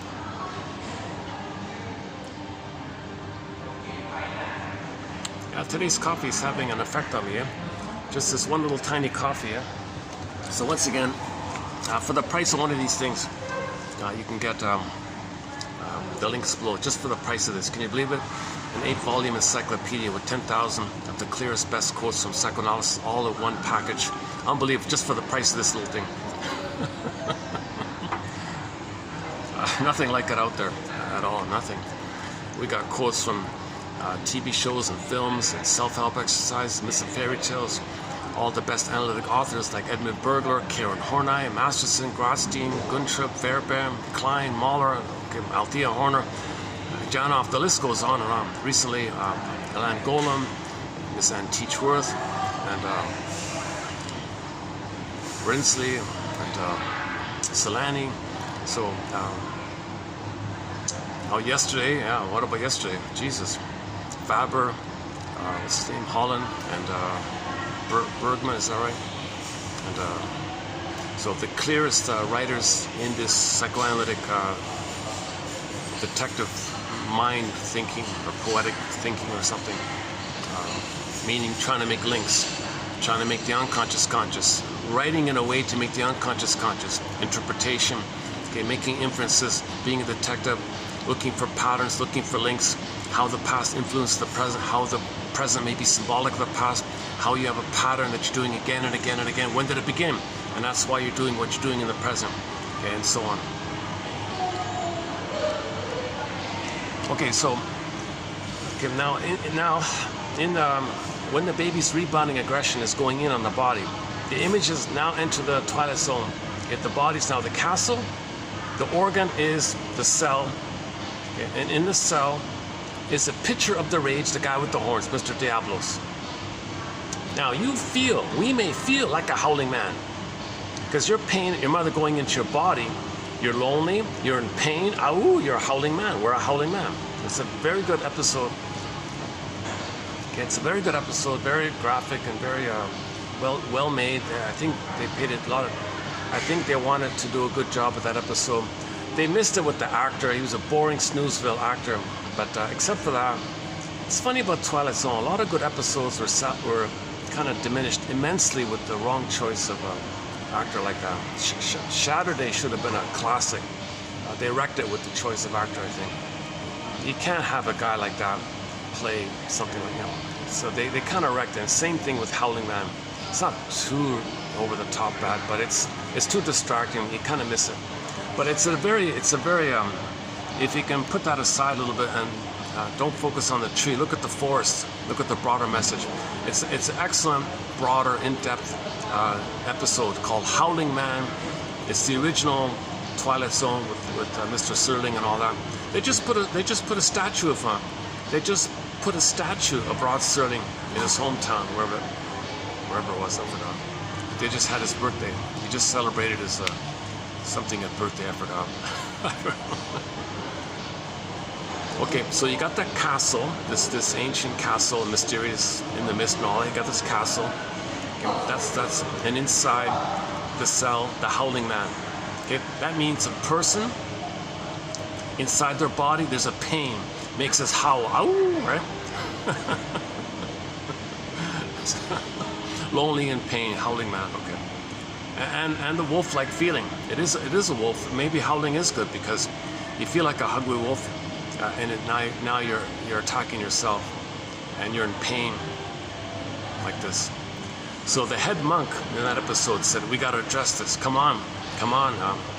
He said to the tourist guy, the seeker guy, "See, you got to address this.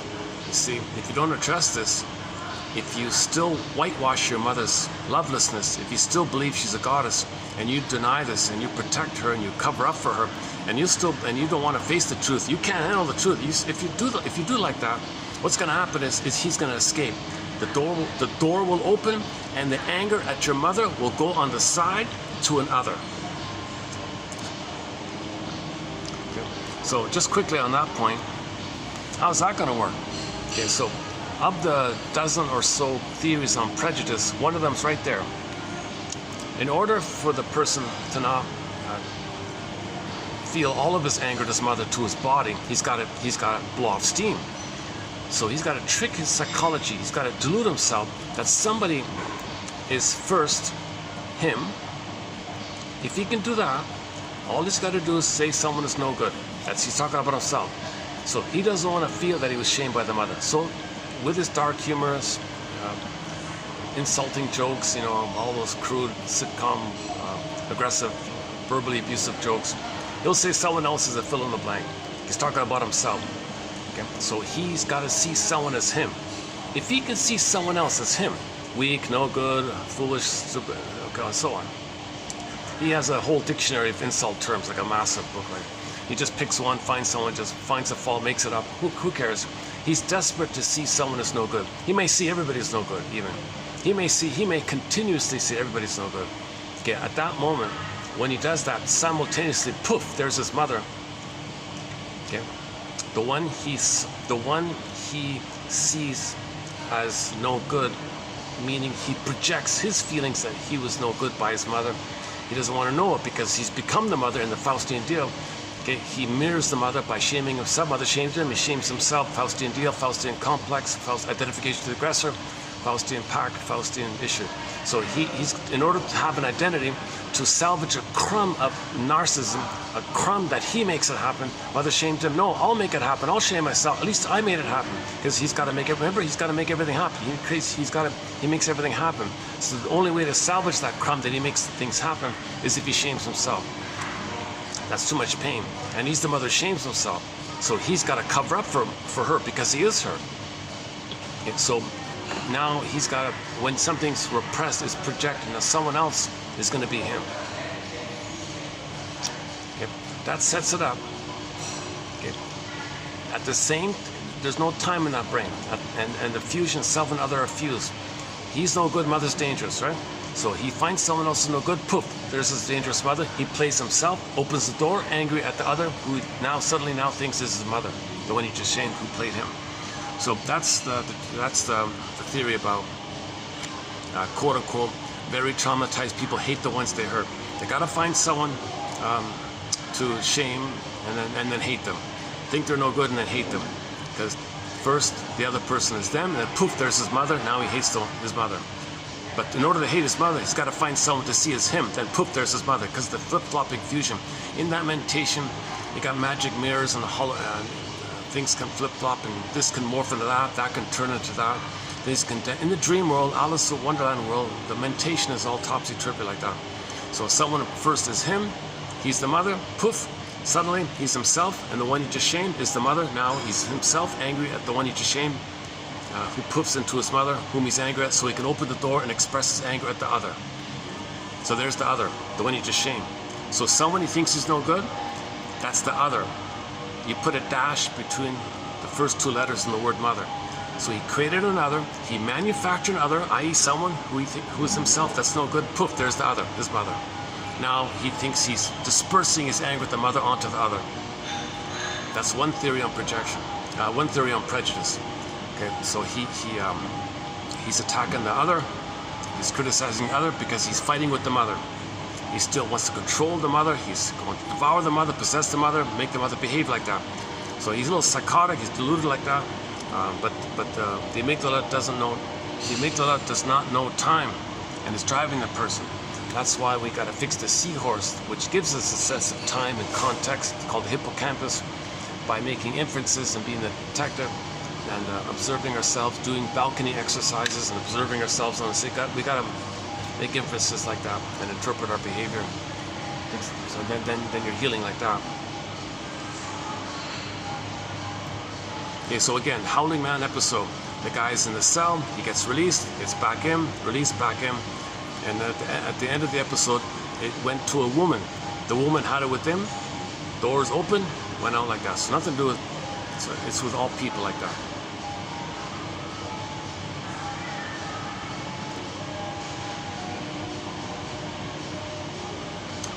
Okay, so now back to round 2.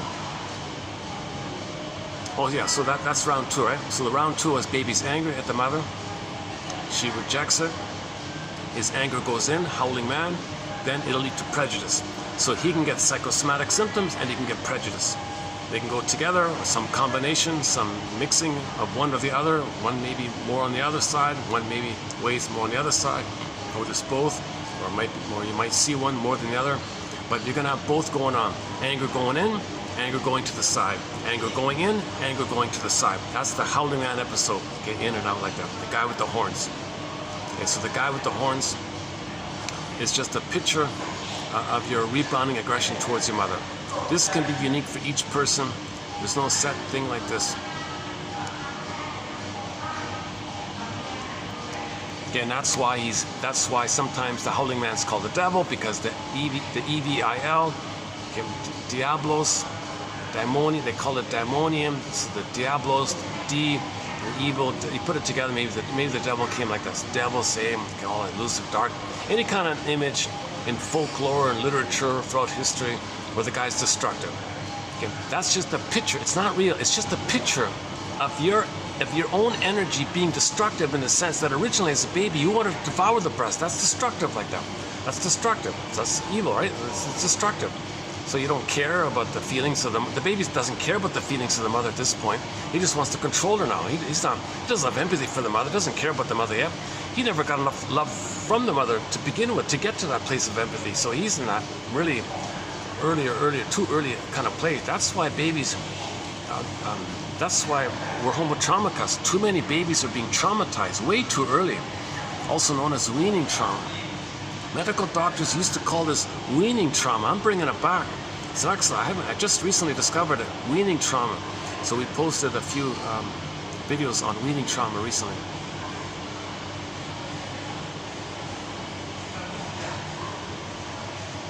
Oh, they're still behind me. For some, it looks like they seem very laid back and peaceful, the couple behind me. An older couple like that. I guess I don't mind what I'm talking.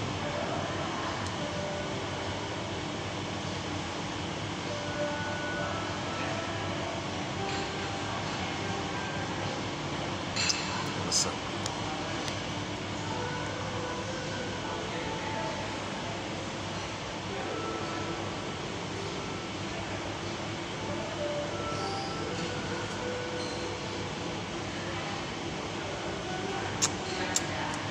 I can't sit back because I'm still a little sweat out. I don't want to dampen their pillows in the back here. Yeah, I'm still sweating. It takes me long to.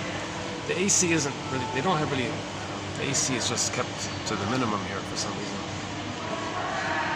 Yeah, you don't need full AC, right? But okay, enough about the weather report.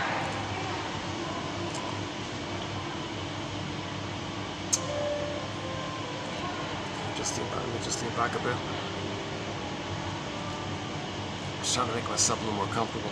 Maybe I can go for a walk or something.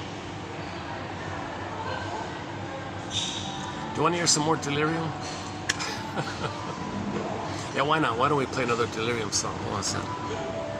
I'll just stretch my legs here for a minute.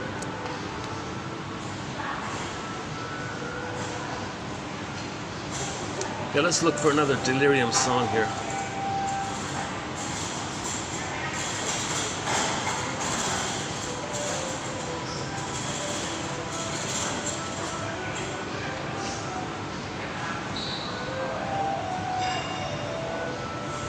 Okay, here's a Self-Saboteur I mentioned earlier. Okay, let's play a Self-Saboteur.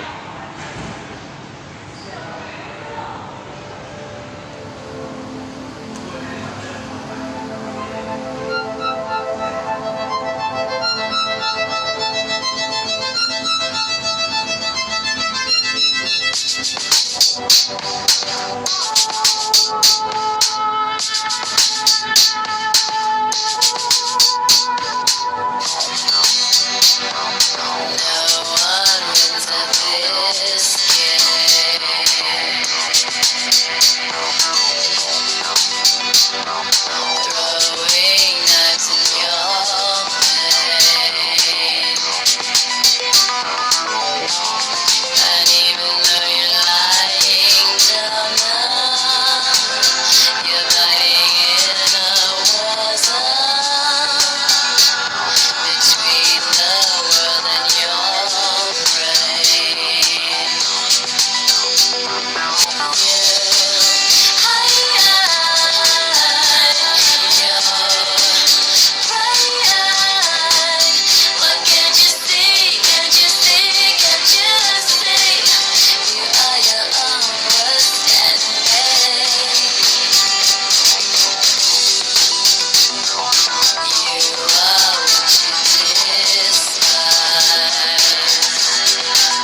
A follow-up to the howling man image about the devil guy being in the cage like that, being released like that. If the devil image, okay, is a picture of your rage, and your rage is within, and the picture, there's a picture of that, so it's also within. So in the Forbidden Planet film, that was the message. We saw these Tasmanian devil-like creatures running around on the planet. Okay, they were monsters of the id. Id monsters, unconscious. What's the id? The elementary basis of the unconscious. So in the 1956 film entitled Forbidden Planet, okay, you got this planet in the sky made by these Krell people, the super advanced aliens. These people, or whoever, the Krell, they were millions and millions of years ahead of humans in science and everything, right?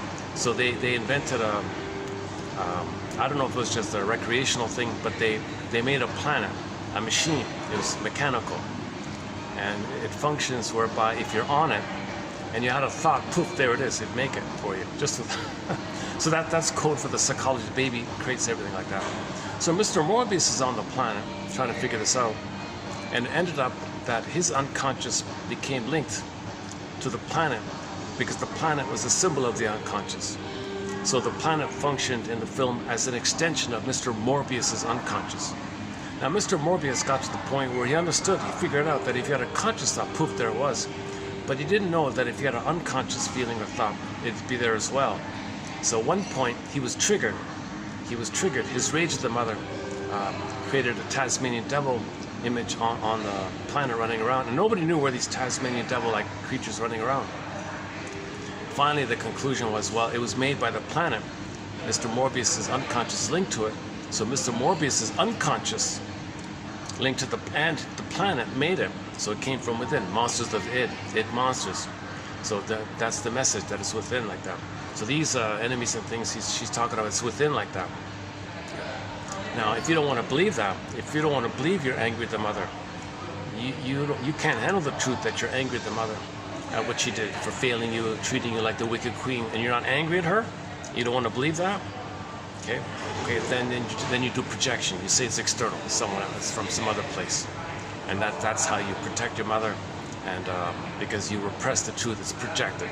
So projection is a defense mechanism. It's a way to get away from the pain and the anxiety of feeling the truth. And then the Star Trek people did a very good follow-up tribute to Forbidden Planet called Requiem for Methuselah. Same kind of thing. You got the 6,000-year-old man on a planet, and when he was angry at the Kirk guy, this monster robot would attack Kirk, kind of thing. And he didn't know that the robot monster would attack him, was created and was influenced and driven by the 6,000-year-old man on the planet, equivalent to Mr. Morbius on the Forbidden Planet. Okay, on the Star Trek one, it was called Mr. Morbius was like the 6,000-year-old man. So when that guy was angry, there'd be the machine robot attacking whoever he's angry at. So Kirk wanted to steal his wife, and he was angry. He didn't know it, and the thing attacked him. Similar idea, similar tribute message. That robot was poofed and created by that man's rage at his mother, because Kirk's going to take away his mother. So if you angry at the mother who did that kind of thing. Okay, so the Requiem for Methuselah is the original Star Trek season 3. I could spend 3 hours on that episode. It's a great episode. First watch Forbidden Planet and then follow that up with Requiem for Methuselah, or the other way around.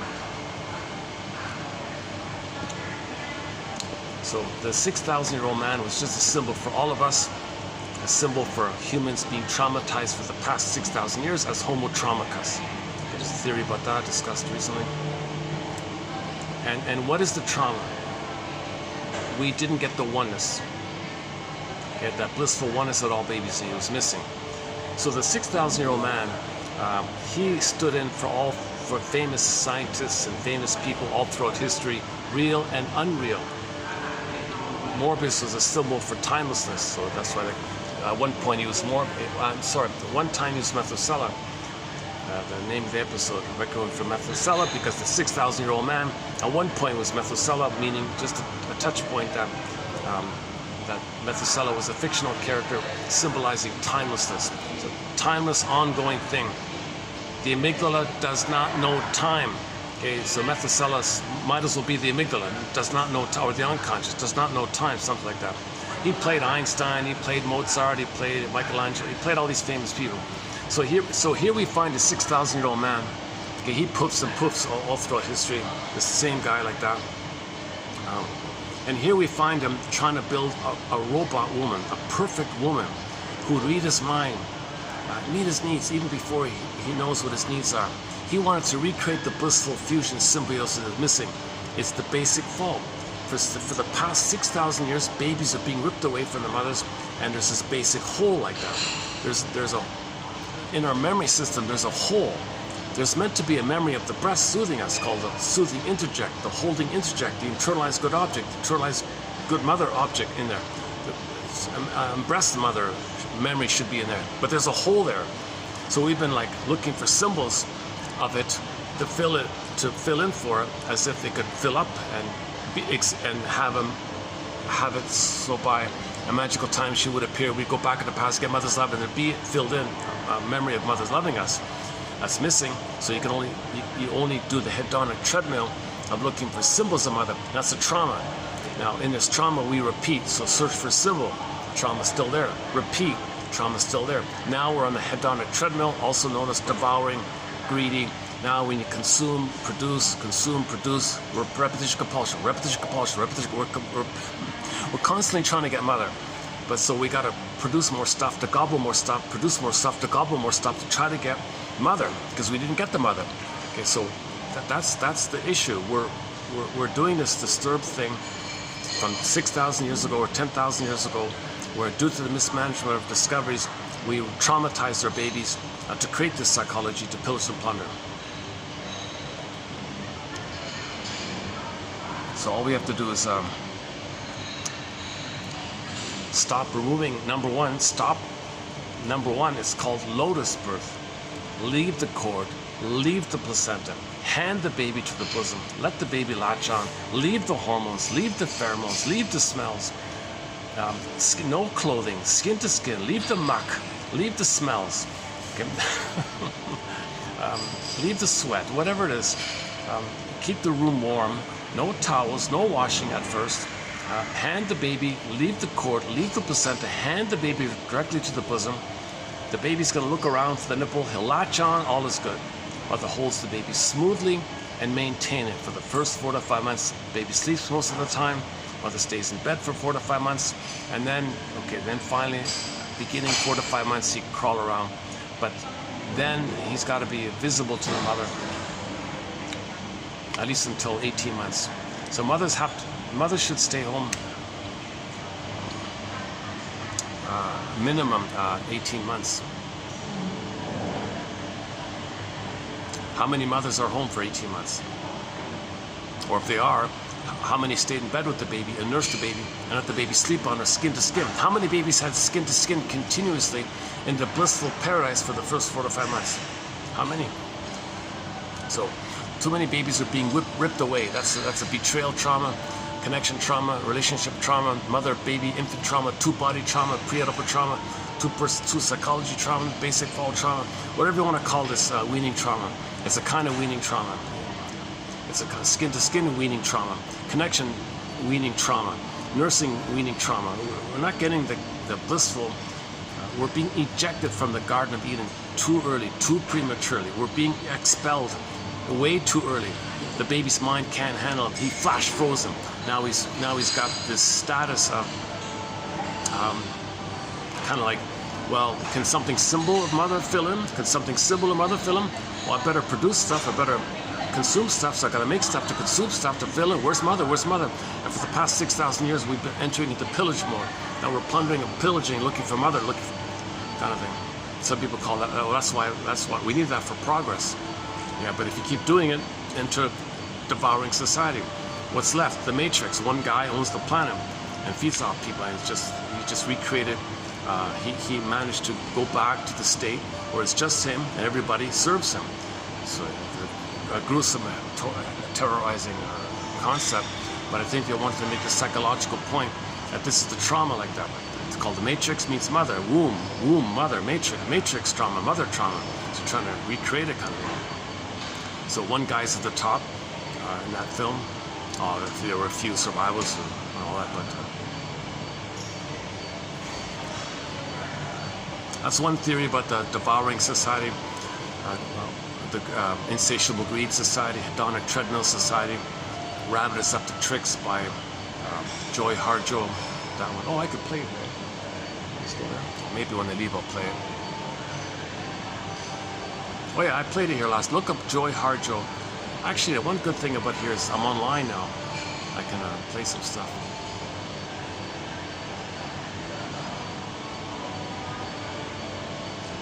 So, Requiem for Methuselah, Star Trek Season 3, the original series with Spock and all that. Requiem, that's the sad funeral music of the loss of our soul for 6,000 years. That's the Requiem. And we even see a scene of Spock playing the piano. He was playing the piano for something else, but the idea was there, that music for the sadness. So we've been sad for 6,000 years, losing our soul because we keep repeating, because we repeat to make them produce so we can consume. And we're just in this, we're in this kind of negative loop. We're in this hedonic treadmill. Traumatize the baby, they'll produce, we'll consume. Traumatize the baby, produce and consume. And then people, oh, we need that to have nice things. Yeah, but at what point? Because as you're doing this, as you're gobbling the breast, what about the waste part? We're polluting. Remember, the baby has to eliminate, right? So he's nursing to take in milk, but he's got to eliminate. Now we're dumping pollution all over the place. 10 billion tons of plastic into the ocean. Okay, the air is polluted, the water is polluted, the soil is polluted. Now the food is getting sick.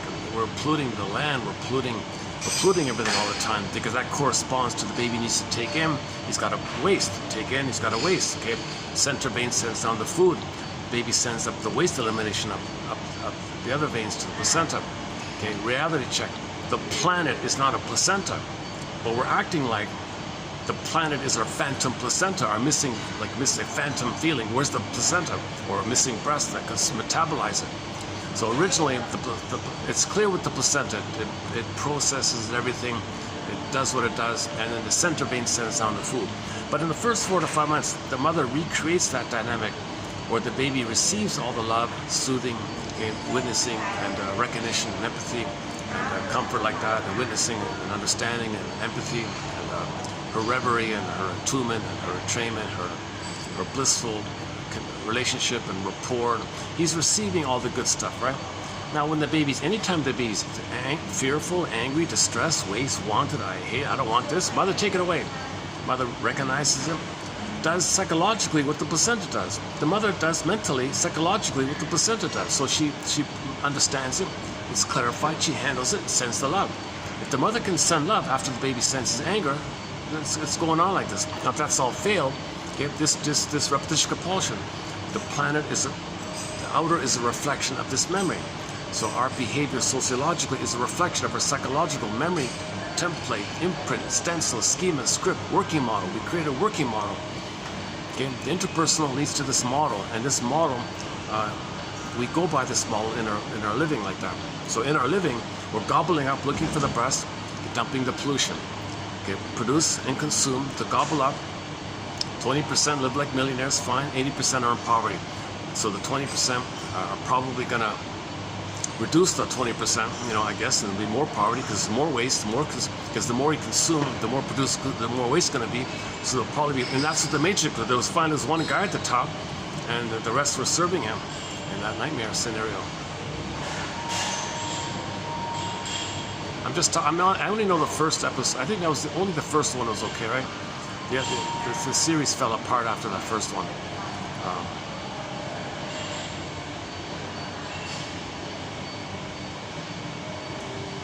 But the message was there in the first one, right?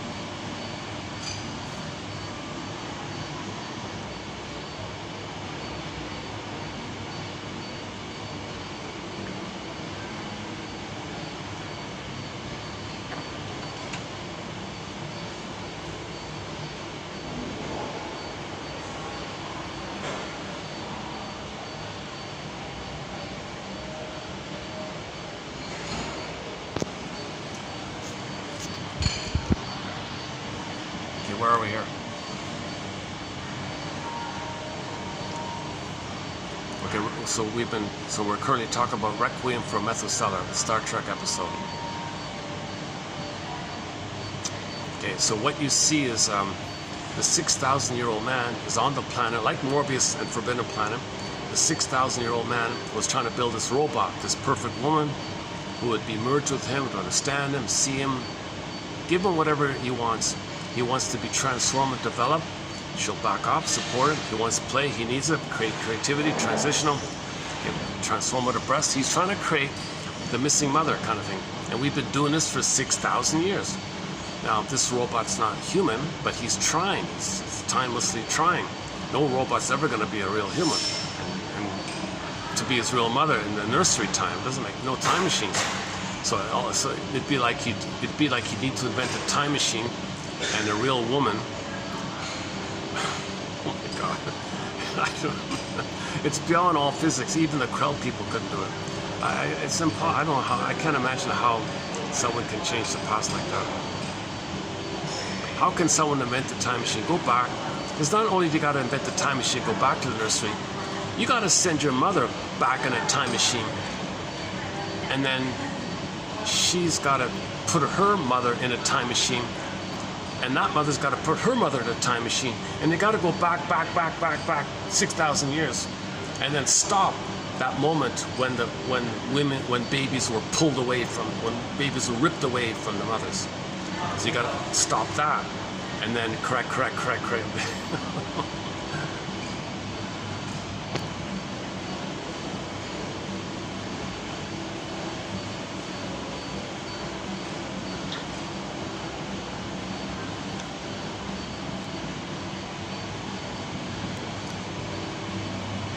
Okay, so the 6,000-year-old man is trying to build the perfect woman, he kept saying. A perfect woman. So it was a beautiful robot woman, very elegant, beautiful, lovely, all, and so on. But it was still a robot, right? But he was working on it kind of thing. But he had a lot of hope, 6,000 years of hope like this. Okay, enter the Kirk guy, right? He lands on the planet, play the song, Just One Look. That's all it took. Oh, just one look. Cupid's arrow, okay, the projection, okay, the Valentine's Day, the arrow, right, projection, okay, so she stands in the perfect breast, mother. So Kirk was spellbound, trance, instant, fall in love, flash in love, sudden like that, right? Just one look, she's mine, that's my mother, that's the breast, that's like a baby clutch, the baby one with the breast, that's mine. The 6,000-year-old man says, what are you talking about? I've been working on it for 6,000, I don't care, she's mine. Well, okay, they're kind of the same. Anyways, they showed it, the two guys were fighting over the robot. They made fools of themselves, and the side comment was the eternal fault, the eternal syndrome. Now, they didn't use those terms, they said the eternal love triangle. So we can update that. So the eternal abandonment syndrome, the eternal chasm feeling of losing that time of paradise with the mother, the eternal feeling, empty feeling of no memory of a breast being there, soothing us, loving us, this eternal empty feeling. That's what they're fighting for. They're fighting to have that hope that they can get mother's love and fill in that emptiness. They said eternal love triangle because the confusion is a lot of people don't want to blame the mother, so they transfer the problem onto the father and blame them. Let's just blame the father. And the father's the third, right? So you blame that as like a triangle, mother, baby, father, mother. Three there, triangle, eternal love triangle. No, you're just transferring the problem with the mother onto the father. The problem with the father is still the problem with the mother, no matter what you call it. So the Oedipal is still the pre-Oedipal. So it's also known as pre-Oedipal trauma. Two people psychology trauma, two body psychology trauma, two people baby mother trauma. The father cannot do what the mother. The father can teach the child, guide the child, maybe protect the child, but the father cannot do what the mother should have done. Only the mother can save the cord, the placenta. The baby's cord, the placenta, is with the mother. And the continuity, the mother's got to preserve the continuity, the heartbeats, because they need what's called entrainment. Mother's heartbeat, baby's heartbeat, it's all lined up, synced like that. So the baby's got to have that syncing, only the mother can do that. The father can't do that. Father can't breastfeed, come on, the father can't. It's just nonsense. And if there's a trauma there, the child turns to the father, hey father, correct my mother. Please invent the time machine, be the good mother for me.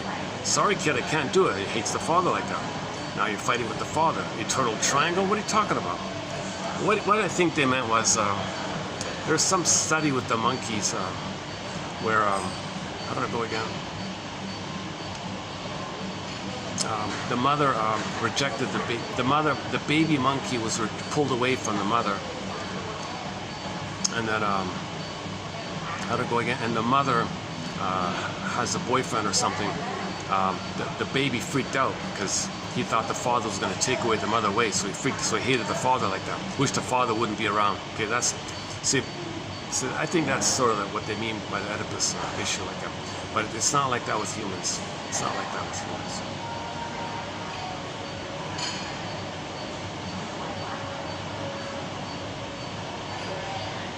It's concrete like that with the monkeys. I don't buy that with the humans.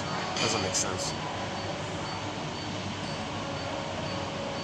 Babies have a more advanced mind. Doesn't make sense. Plus, the whole thing's metaphorical. Myths and fairy tales are symbols of inner dynamics. The sense of self and the sense of mother are one. That's like a quote-unquote marriage. But the child wants to leave her. He doesn't want to be married to her. He's there already. Now, the mother might not. The mother might prevent the child separating from her. So she wants the thing that means she marries the child, psychologically speaking. The child doesn't want to marry the mother, psychologically speaking. The mother may want that on the child if the mother thinks the child can be her mother. So if anybody's doing that kind of thing, it's the mother, not the child. The child wants to break free from that.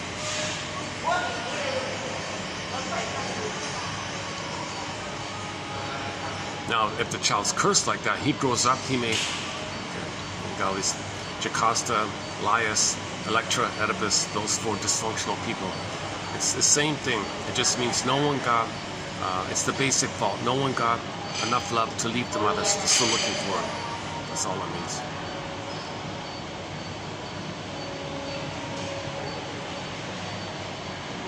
Okay, so we recently covered a few videos on those two phrases, basic fault by Belint or something, and abandonment syndrome, or abandonment complex, or abandonment neurosis. She used all three by Miss Germaine Gouet from Switzerland.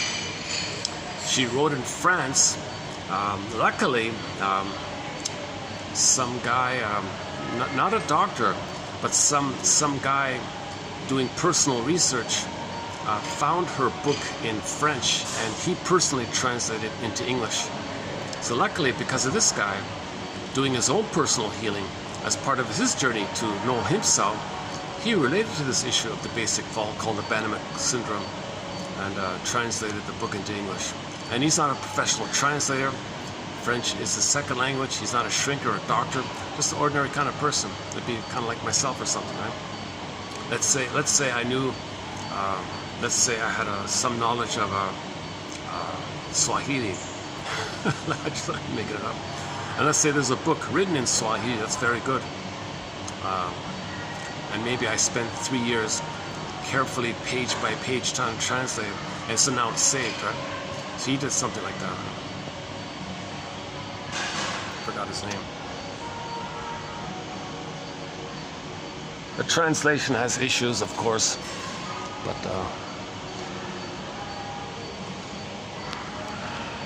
at one point it got translated into German. Apparently the translation wasn't too good, so it didn't go anywhere. The original French kind of got ignored. So he really saved it. This guy really saved it. Yeah, this whole abandonment syndrome. See, we're trying to get away from this phrase, triangle, love triangle, eternal love triangle, Oedipal. We're trying to get away from this three thing, because if you say the three thing, that means there's no two thing problem. that's resolved. Now it's a three-person issue. No, the three-person issue is still the two-person issue. So to not mislead people into thinking that there's no pre-Oedipal trauma if you're talking about Oedipal complex, well, because if you say the person is struggling with expressing his beingness into the world because there's no father around, that's quote-unquote the Oedipal. The father introduces you to society, expressing yourself in the world. The father's like a bridge to the world like that. So you're okay with the mother, now it's time to express yourself in the world. That's quote-unquote Oedipal issue or triangle issue. Now that's there because there's a failure with the mother, so they can't enter into the world, and the father can't correct that. But it implies that there's no pre-Oedipal trauma if you say he's got some kind of Oedipal trauma. No, the Oedipal trauma is the same, it's synonymous with pre-Oedipal trauma. So don't mislead people like that. And some people think, well, Mr. Freud, he didn't want to confront the issue with the mother because he was a chain smoker himself, so he couldn't go there with the mother or something. He could write about it a little bit or something, but I don't know about that part. But the point was with Balint and Miss Guex, Guex, is that if you create a new term, that's the issue. Then you avoid this confusion between pre-Oedipal and Oedipal. So, because the basic fault is the two, the basic Banabanson is the two, and that's the issue. It is the two issue. So Star Trek was also the two issue. The 6,000-year-old wanted the perfect mother. Kirk wanted the perfect woman mother. It's two. There's no three going on here, right? It's baby and breast. It's baby and breast. It's two still going on. Yes, materially we can get 10 PhDs and fly a spaceship and drive a car. Yes, we materially do things. We're talking about your sense of identity and how you feel and your beingness and how you relate to others. If you thingify people and think things are symbolic breasts, and you have narcissism in that way, and you can't really love and have mutual relationship, then that's a two people issue. Kirk was a hound space wolf, or what is he, a hound dog or something? He's the promiscuity thing. Promiscuity is this symbolic looking for mother, disappointed. And then in the song, Young Enough to Cry, he thought for a moment he found one. You're the one. Disappointed. Oh, I gotta cry now. Young Enough to Cry. So promiscuity is an attempt to probably A, symbolic mother, disappointed. Symbolic, disappointed. B, you're repeating that you were disappointed. So we created disappoint. C, Faustian deal. You become the disappointer. So if you cross over and become the Don Juanism or Donna Juanaism, then you allure women and disappoint them. So she may allure the fellows and disappoint them, or he may allure, so she's the she-wolf or he's the wolf. That's the Faustian deal.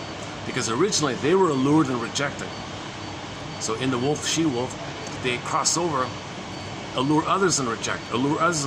So a lot of these characters, they allure ladies and reject them. The women can do the same thing. They allure the fellow and reject them. They're just repeating. They're trying to quote-unquote master or not feel pain by or get a better outcome from. They're repeating, hoping for a better past. So they just repeat. But the perverse way to repeat it is to treat others as you, and you're the aggressor. That's a more perverse way to repeat your trauma, where you're the aggressor. You're way off like that.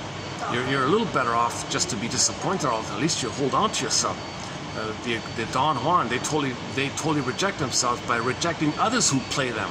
So they're way detached from themselves. There was a huge gap like that. That's why in the Odyssey, it's a 20-year journey. It's a huge gap like that. His home, and we're in his narcissistic delusional place, his false self place, the Don Juan place, machismo place, and his authentic self is 20-year gap like that. That long sea journey is code for the gap between your beingness and your delusional place.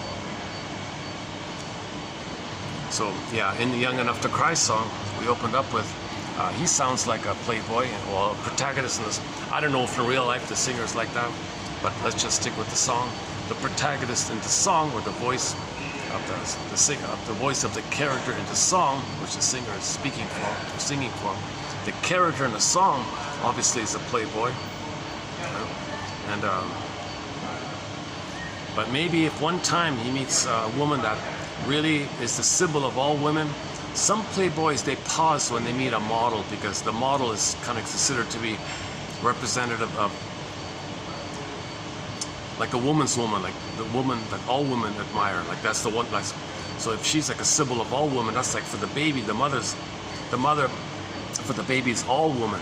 So the model may be like all woman like that. So he may pause like that. So that's the song Young Enough to Cry. I finally found one, and then the same thing happened, disappointing. So he would okay, yeah, we don't know if he just repeated the disappointment.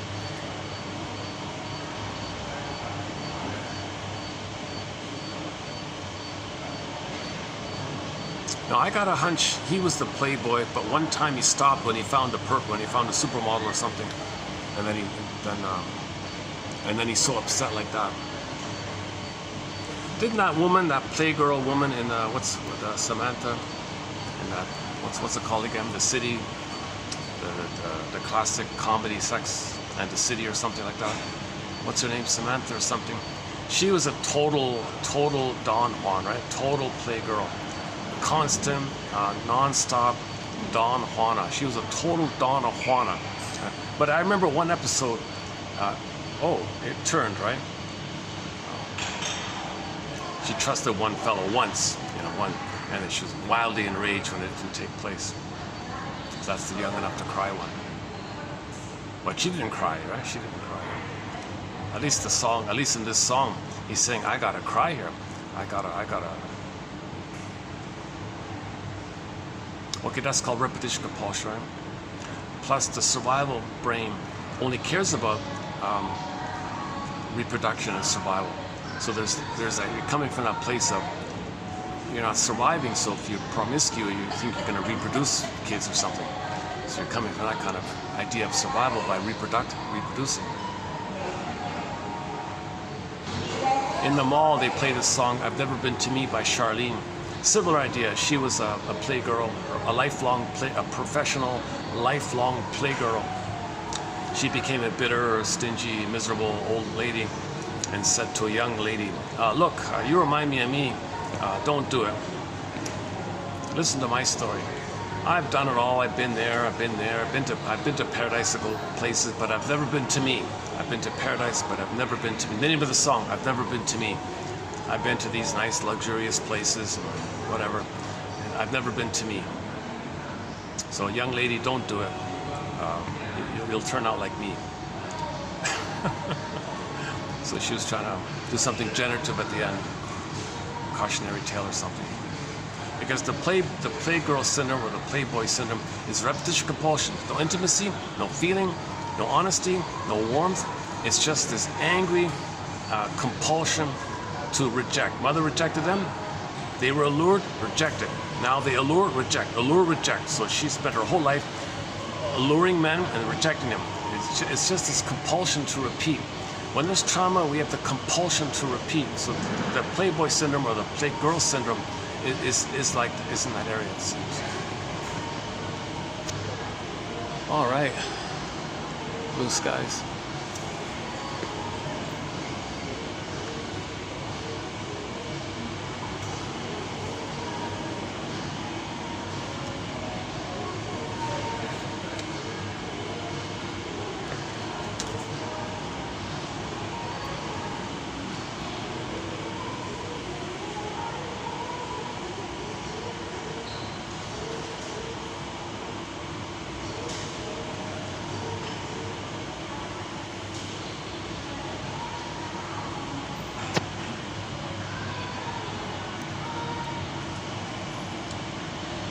Okay, so we talked about round 1 and round 2.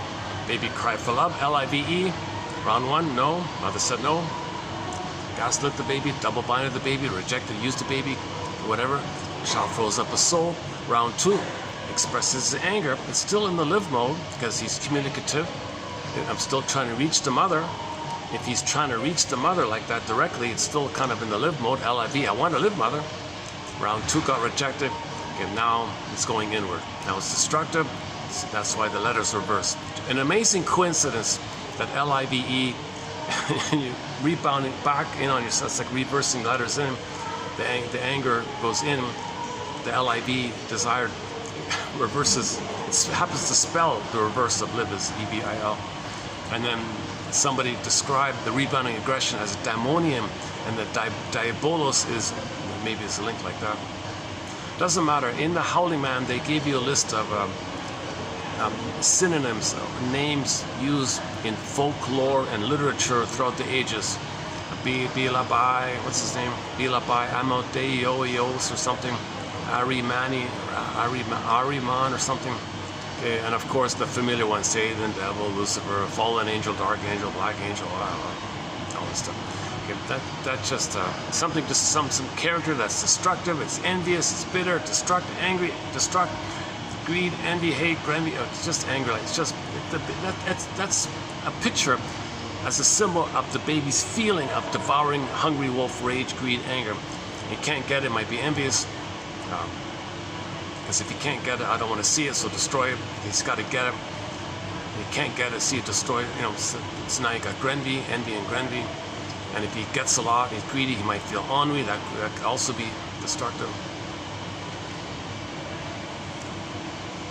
So it's not a separate kind of thing. It's not a separate instinct. It's not a separate kind of thing that's with us. It's just, it only occurs when babies are not loved. It only occurs after babies are traumatized. If babies are not traumatized, they won't be like that. They won't be narcissistic or be Iago or a bully or things like that. They won't have extremism. They won't go to life with jungleism mentality all the time. Yesterday was a new phrase for the bully pattern. What was it called again? Yesterday. Borderline extremists, splitting supremacist, borderline supremacist. You know, a good quote from yesterday here about the greed one. Yeah, go to the 1, 2, 3, 4, 5, 6, 7, the 8th, the second last one from yesterday. Go to the second last one from yesterday. The second one of Holland's, the second one. Substitute gratifications can never satisfy, fueling the repetition compulsion. So compulsion means repeat. So you're repeating to get a symbol of mother. The symbol is not mother, but the trauma is still there. Trauma and repetition compulsion are synonymous, says Paul B. Russell, 2119. So the repetition compulsion is you want to get mother's love, but you're not in the nursery. So you cookies, cigarettes, ice cream, whatever, activities, things to, if there's no symbol of mother, give yourself pain to regress to the good old days where you stimulate fantasies of being one with the mother in uterus and get good feelings by the old feelings of being one with the mother. That's ATM, addictive trigger mechanism, or ersatz, self-object, something that fills in from others. So you think in the fantasy, for a moment, you might think one with the mother, but disappointed. So nothing in the present is mother in the past. Nothing in the present can fill in how you can create it whereby it's as if you were loved in the past. Nothing can do that. No symbol of mother is actually mother in the past. So that's symbolic stuff, okay, ersatz stuff, imaginary stuff, delusion. Okay, it's just the nature of the repetition compulsion. He's just trying to get mother's love. Mother, I need your love. Ouch. He's in pain. He wants out of the pain. Mother, I need your love. Ouch. Well, he needs, so now you enter into the repetition compulsion.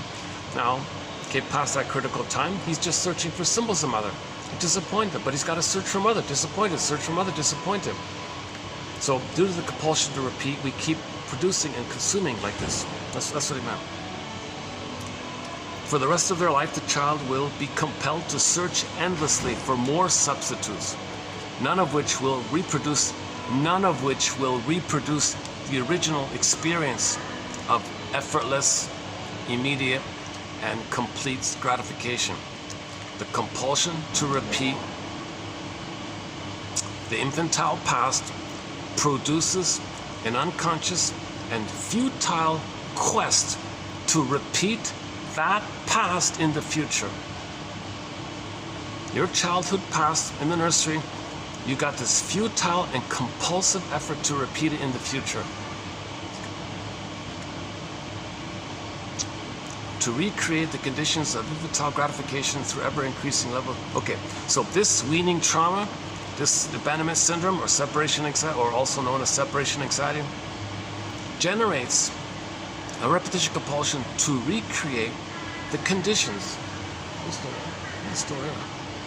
Separation anxiety generates a repetition compulsion to recreate the conditions of infantile gratification.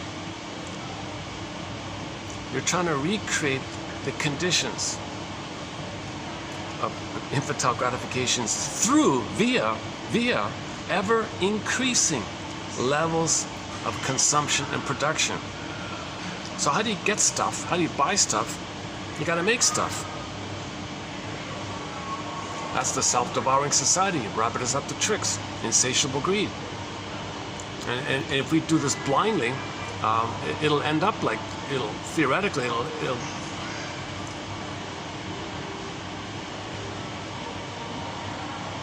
there'll be more pollution, and there'll be more. Luckily, there's consciousness on the other side.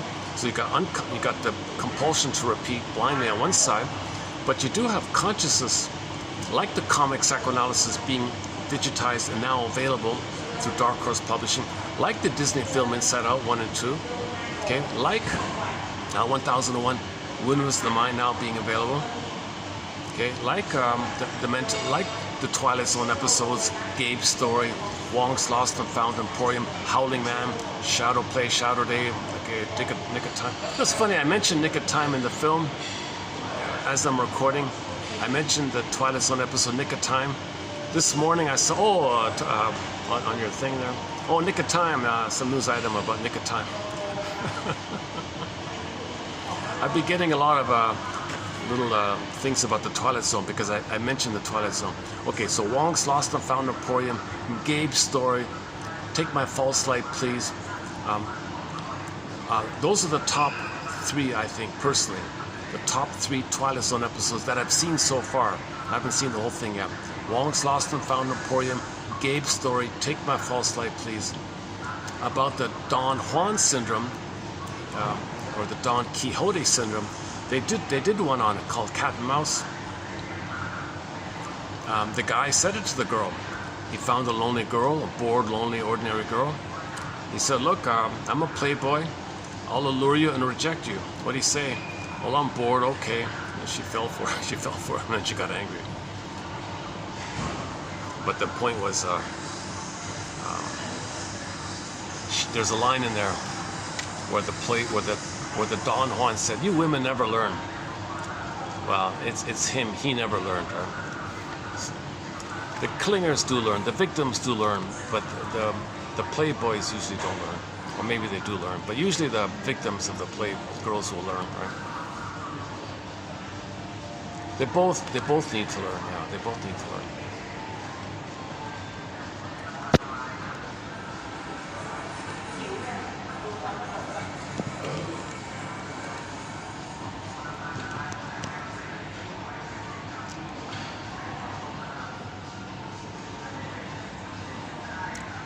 Okay, so the main one from yesterday is the Faber one. This one from Faber, the last one here. I spent a fair time on it. So maybe what I'll do is, let me read today's quotes, and let me go back to Faber's quotes, because then it'll make more sense if I read Faber's quote. I read Faber's quote yesterday, and I think these quotes will help clarify it. So I've done things in reverse. I've given the example yesterday, and today's the explanation.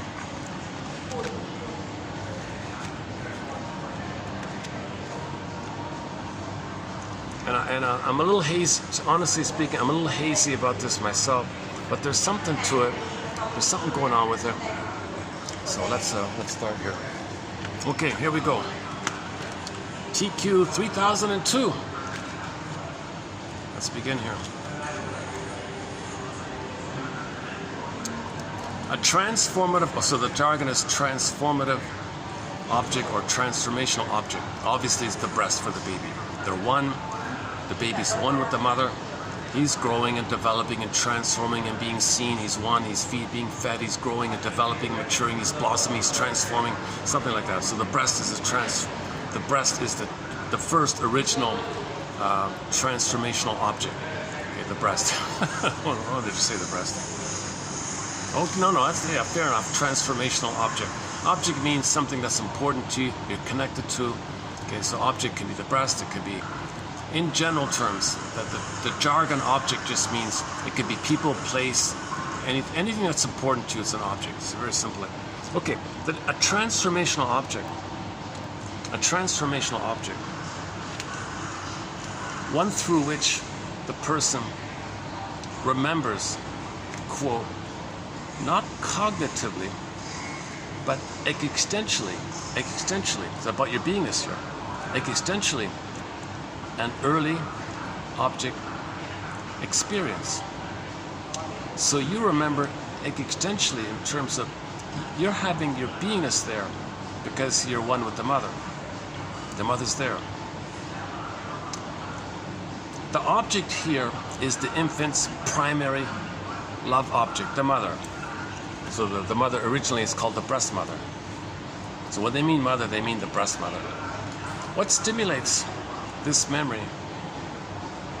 What stimulates this memory for the adult is an, quote, intense affective experience or an, quote, aesthetic moment. And what is being remembered is a relationship which was identified with cumulative, transformational experiences of the self. So the idea of art and music and sculpture and beautiful landscapes, this whole idea, it's meant to trigger, it's meant to remind you, it's meant to remind you that the beautiful thing can trigger the beautiful breast, the beautiful art, the beautiful music, the beautiful poem, the beautiful this, beautiful, something beautiful. I'll play the song, Something Beautiful. Yeah, give me something beautiful. Oh my God, let's do that. So give me something, yeah, there's a song called Something Beautiful. Let's look it up. So you're looking for something beautiful, and the singer, Lynn Miles, says, give me something beautiful, I want something beautiful. Yeah, so that's code for, give me something that can trigger the time when I was blissfully one with the mother. And when the person was blissfully one with the mother, they were growing, they were being, they were transforming, they were in process, they were growing and maturing and developing and transforming and becoming who they were being. Frozen, flash frozen with trauma. Give me something beautiful, give me something beautiful. That's like, give me the breast again so I can keep going. But you can't get the breast in the past. You can't keep going like that. Nothing can be the breast in the past. So, but if you see something beautiful, it might at least remind you of the good old days when you did have that experience. That's quote unquote aesthetic. Let's look. Again, next one. The striving to locate anew the transformational object is expressed in a variety of human endeavors and in relationships with those psychological objects imbued with the potential to be transformative.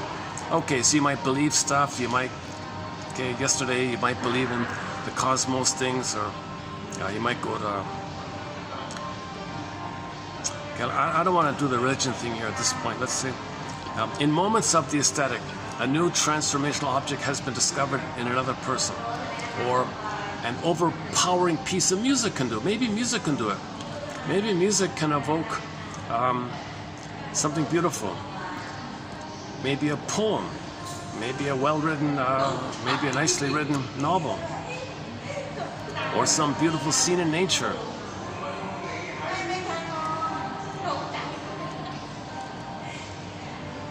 Not only in these transformational moments, but throughout all of life, the search for the lost transformational object goes on. Because we're always growing, we're always trying to develop, we're always trying to become, we're always in the process of trying to become who we're meant to be. We're always in the constant process of moving towards psychological birth. No one achieves a perfect psychological birth. We're always in the ongoing process, right? So we always want to grow and develop and transform, be more embodied, have more access to our uniqueness, access to our gifts, access to our talents, access to our creativity. We're always, so that's why it's not, it's a broader idea. If you're drawn to beautiful landscapes, okay, for some people it might be, that's reminds me of being in the uterus, okay, one extreme on the spectrum. For another person it might be, okay, now I'm inspired to keep on, I'm triggered of this need to grow, need to learn more about myself. I got a memory of it. This beautiful scenery reminds me of that. Now I can be refreshed by that memory, so maybe I can go on my own like that. But for some people, it might be more primitive, more archaic. No, I want the oneness. Some people say, just remind me of the oneness again. What's it like again? Just charge me up again. Just remind me of the oneness, and you go forward. Some people get the oneness and they want to stay there. Maybe they move to a seaside place. I just want to stay here. I don't want to grow. I just want to be here. Be in this constant state of repetition, compulsion. I'm trying to get the oneness of the mothers. Let me stay permanently by the seashore. Maybe like that near the water, beautiful watery places might do that. Now some people might be at the watery place. It might regress them. They want to go forward. It might pull them back. Ironically, it might not be helpful for some people to be near the water if it pulls them back like that. Some people are pulled. Some people are very schizoid. Maybe they are schizoid. They want that. So there's a spectrum there. So it's not judgmental to say that somebody likes a beautiful natural scenery. For each person, it's going to relate to where they're frozen. Are they frozen where they never got oneness with the mother? Maybe they're stuck there. Maybe for a moment they get inspired, but it can't go forward. Maybe some people did go forward to a place, post age 3, let's say. They go to a nice place. It reminds them that they can go on further. If the mother gets you post age 3, and you see a natural place, you might be inspired and write another novel or something, or invent something, or create something, invent a flying car. I don't know. Maybe you have some new ideas. You invent something because you're something. Some people go to the seashore and say, "Oh, let me just hang out here. Let me just be a beach bum or something." I don't know, something like that. I'm not sure. This is a question mark for me here. This is a new phrase. First time doing it. Or second time actually. Okay, and likewise the breast in the sky. Okay, so religious obviously is in this area. In a large number of religious experiences, the people who are going through them are in search of a process of transformation. So the speaker at the podium doesn't tell you the phantom placenta is in the sky, the missing breast is in the sky. They don't tell you that, but they describe this invisible thing that knows you, all powerful.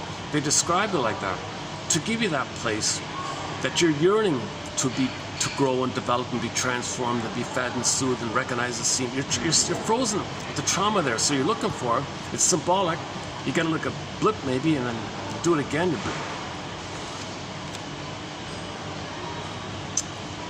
When that's the case, I agree with Shafranske, whoever he is or she, that the ultimate source of search must be indelible moments of transformation in early infancy, when the mother was the transformational object. I want something beautiful. Let's play the song. Give me a minute to dig it up. Hold on a second.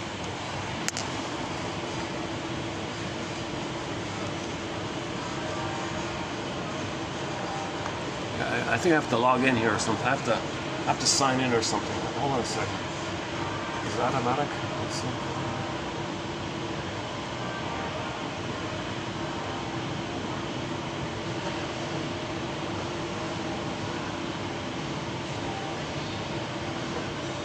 Okay, something beautiful.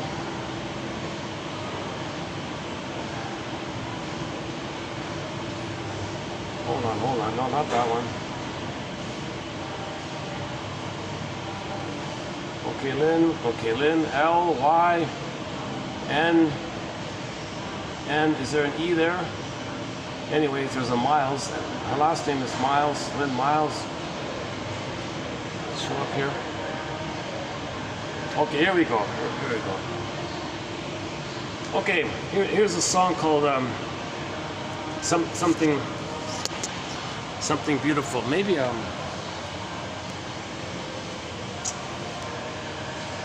me I don't want to disturb this couple here. Let me just go to the side. Yeah, okay, let's go outside then. Let me go outside for a minute.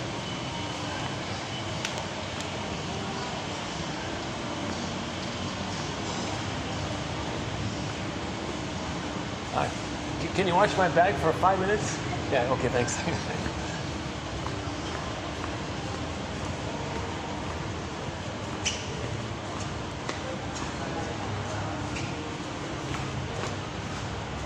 Okay, we're gonna play a song called Something Beautiful. In this song, she says, I want something beautiful. I want the breast. I want the transformative object. Oops.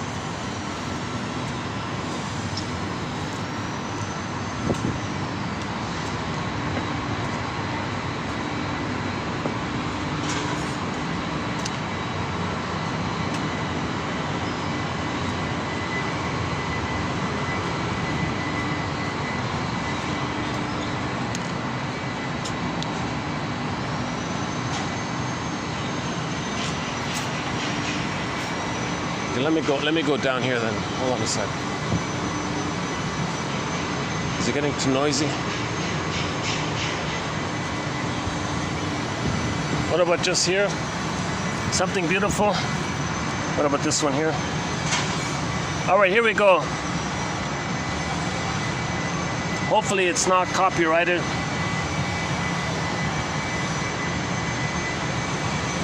There's fall in the trees and the world's on fire. The forecast are in the hours of time.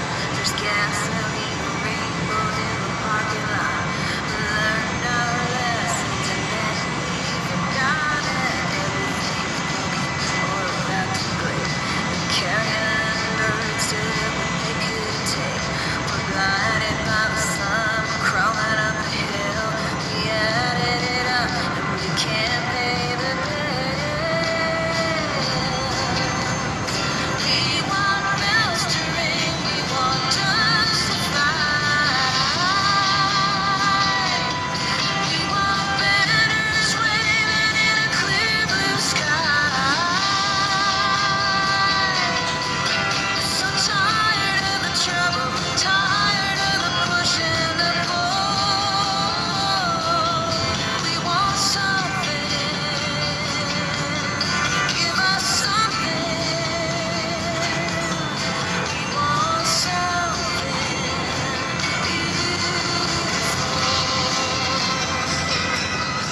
I can barely hear it myself. It's too noisy around here. Hold on a sec. Let me try another location. Let's try this again. I have to do it indoors, right?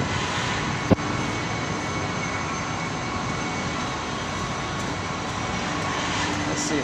Where can I go inside without bothering anybody?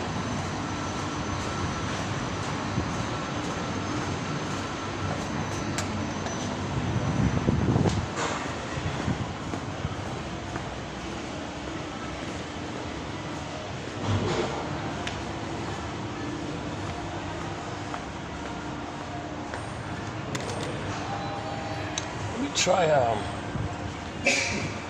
กำลังขึ้นค่ะ Maybe I can do it up here. Hold on a sec. A second. Okay. Yeah, okay. I think it should be okay. Let's go to the 6th floor.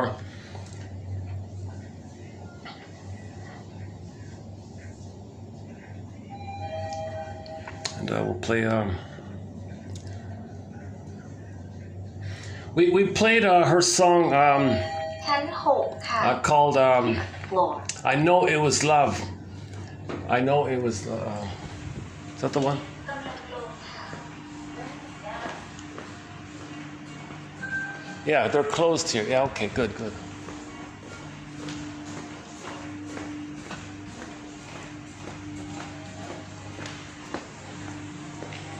Oh, they're open there, eh? Okay, okay. Here it's okay. Let's do it here.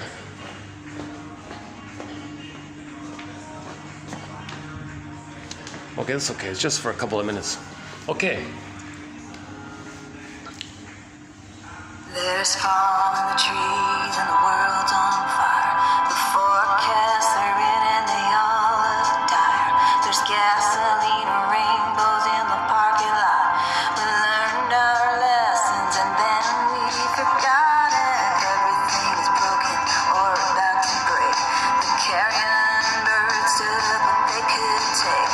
We're blinded by the sun, we're crawling up the hill. We added it up and we can't pay the bills. We want bells to ring, we want doves to fly. We want banners waving in a clear blue sky. We're so tired of the trouble, tired of the push and the pull. We want something, give us something. We want something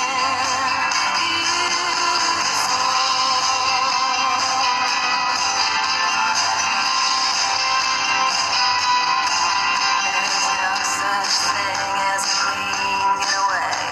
No free lunch, you always gotta pay. We can't sit still, we can't be alone. Can't break free, can't find a home. And there's no such thing as a victimless crime. No good reason for killing time. There's no use wondering what we should have done. The die is cast and the time has come. We want bells to ring, we want doves to fly. We want banners waving in a clear blue sky. We're so tired of the trouble, tired of the push and the pull. We want something, give us something. We want something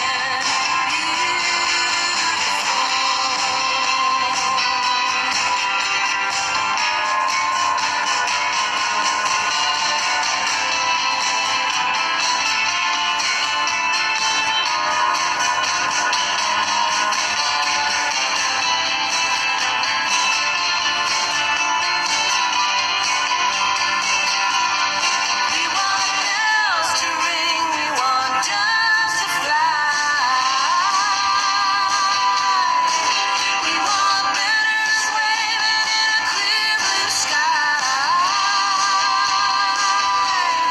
We're so tired of the trouble, tired of the push and the pull. We want something, give us something. We want something beautiful. Give us something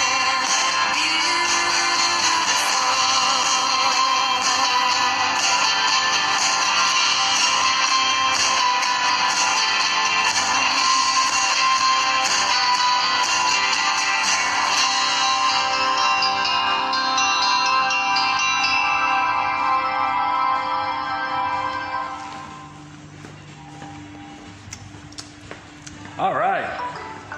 So she's saying. So we all, in other words, we all want to grow. We all want to develop. We all want to maybe be reminded of the times when we were developing. Give us inspiration and a positive reminder of that. We want to continue to grow and develop. We want to heal. So if you have something beautiful, that'll help you to heal. Healing is part of growing. กำลังลงค่ะ going down Okay, so we're posting this in the year 2025.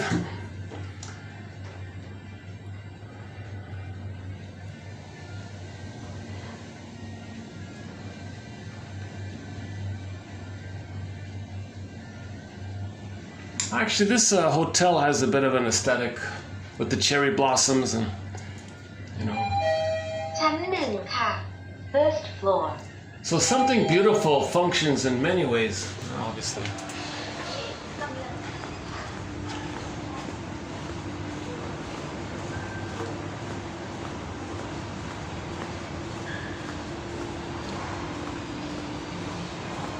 Oh, they finally left it. All right. Okay, good, good.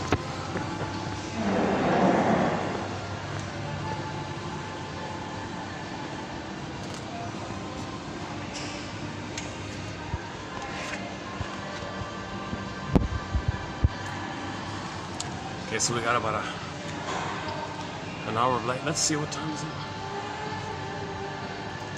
5:45. So less than an hour of light here. Okay. So let's continue with our quotes here. In moments of the aesthetic, a new transformational object has been discovered, either in another person or music. Oh, we did that one. Okay, okay.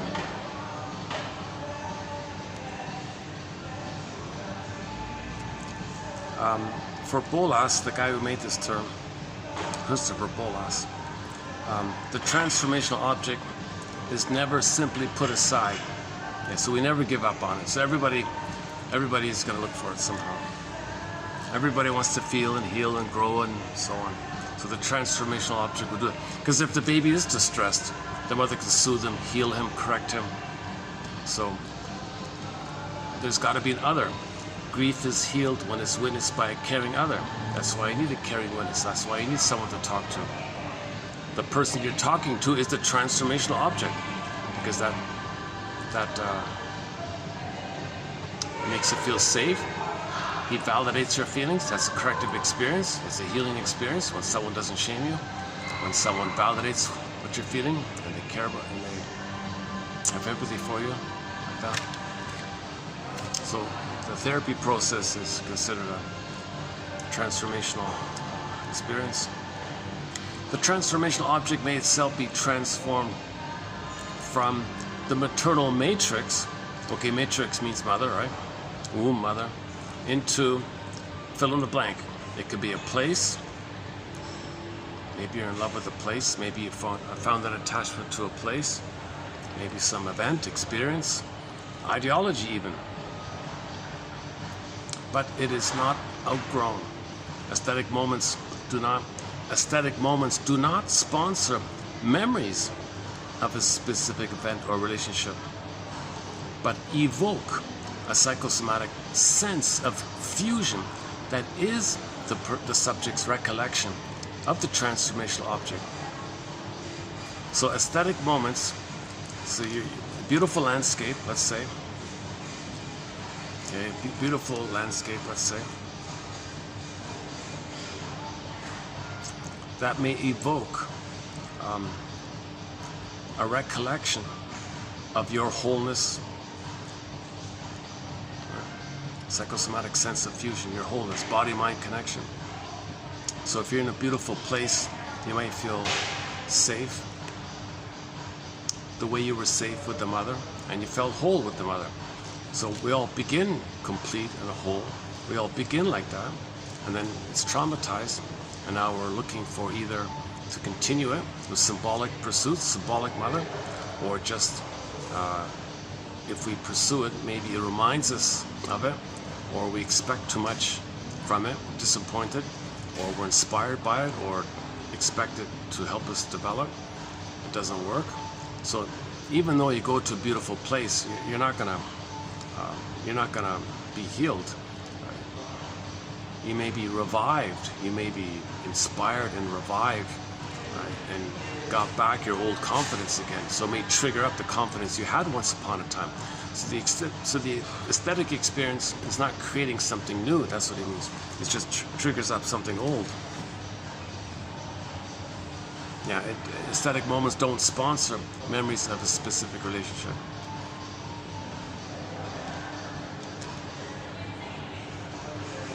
Aesthetic moments. I remember one, which episode was it?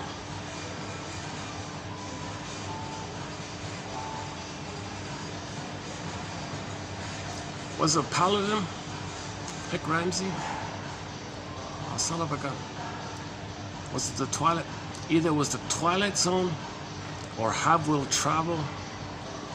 Maybe it was Have Will Travel. I forgot. Never mentioned this one. There's an episode of a poor place, some dying ghost town or something, and there's a bar, the last surviving bar or something, and you got three guys sitting at the counter, and on the wall is a portrait of a beautiful woman or something. And the three guys there were just staring and gawking at him, not because she was meant to be like a pinup girl or something, just an attractive, motherly, beautiful kind of woman or something. And the guys were just fixated with her, and they wanted the painting to stay there and all this. So for them, it was a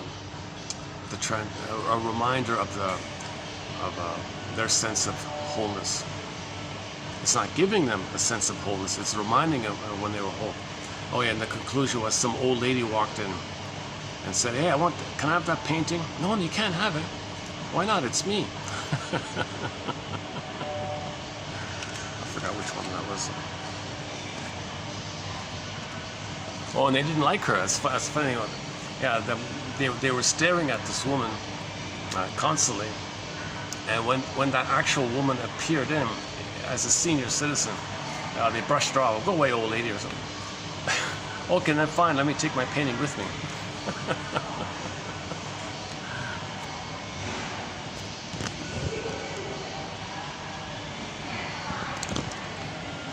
Okay, so a lot of people quote this Winnicott guy. We barely have any quotes from Mr. Winnicott here, but occasionally it comes up. So he's famous for the teddy bear thing, talking about the teddy bear. Okay, Winnicott he was a pediatrician, right? Winnicott had an extended opportunity to observe the child's use of such objects like teddy bears, right? To ease the movement out of the maternal matrix and into the larger and less responsive objective world. Thus, transitional objects are primarily defined by their use in this specific function. Besides teddy bears and blankets, other transitional phenomena identified by him include the capacity to play, the exercise in creativity, and the use of symbols, and therefore the production of art, literature, and the entire range of human culture. All of these involve using objects and phenomena from external reality in the service of some sample derived from personal or inner reality.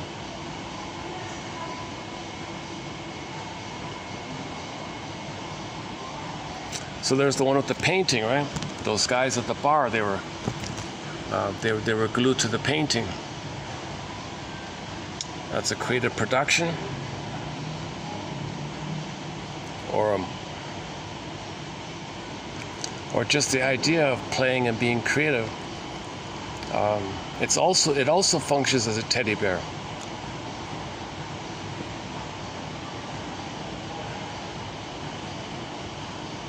You create it, so it's something from within you, so it's connected to you.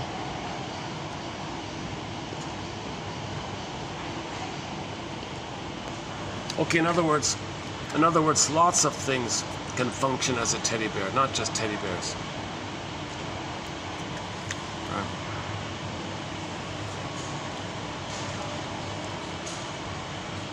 Oh, I've been watching the show, what's it called? The Newlywed Game. One guy was a collector of these little toys or something. He was a grown man, but he was very obsessive collecting these little things that kids collect or something.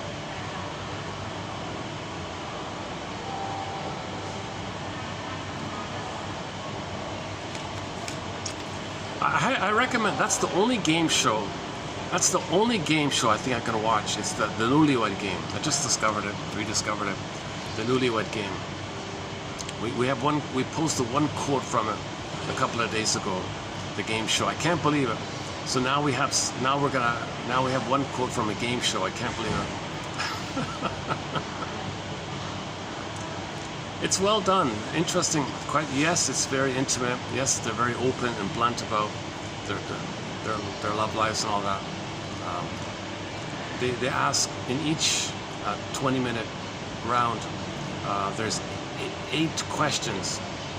8 questions, right? The couples have to guess if their partner said the same as they answered that one.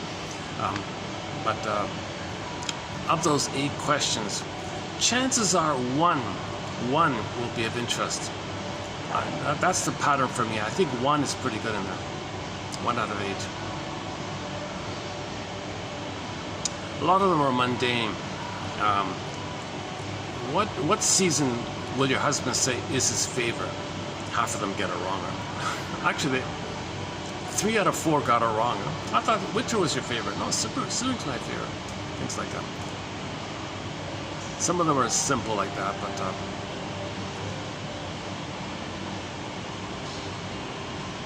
a lot of it's playful comparisons. You know, like would you compare, gentlemen? Would you compare your wife's body, if your wife's body were a car? How to go again? Okay, that kind of thing.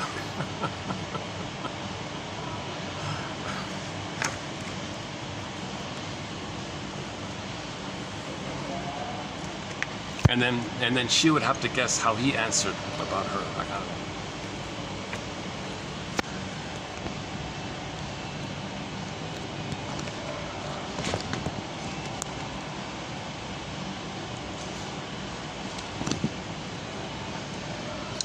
Okay, let's continue here.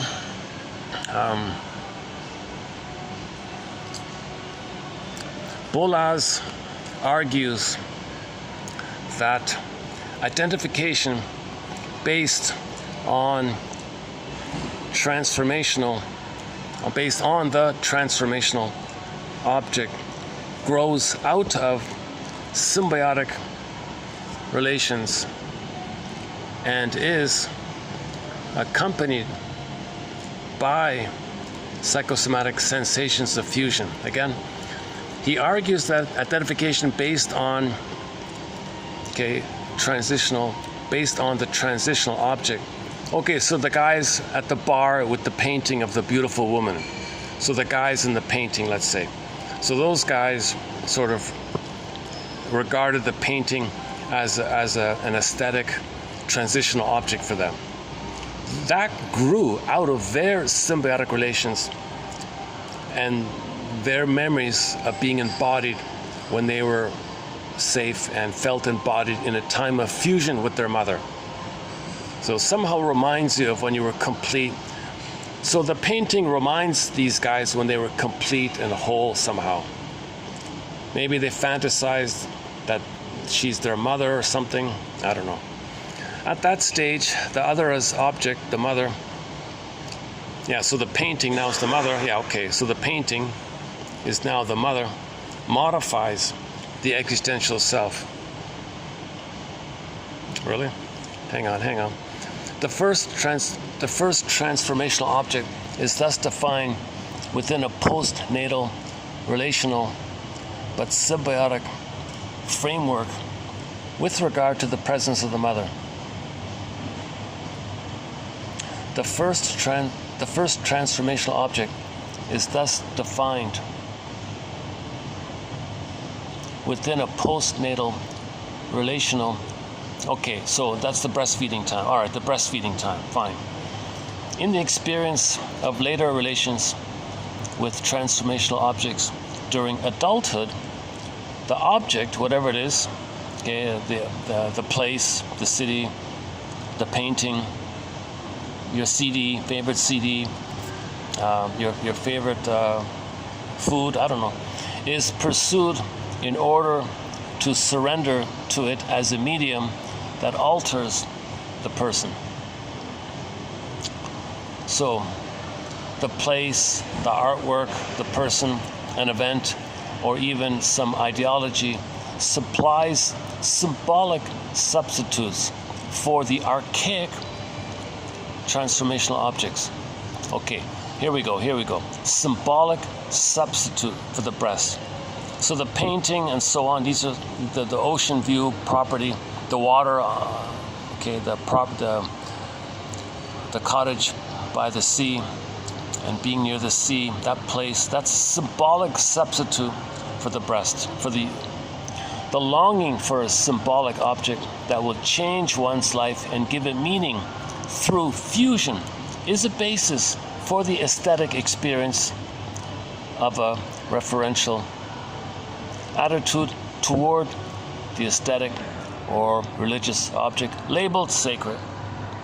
Sacred place, sacred object. So if your attitude is that it's aesthetic, that means it's symbolic of the breast.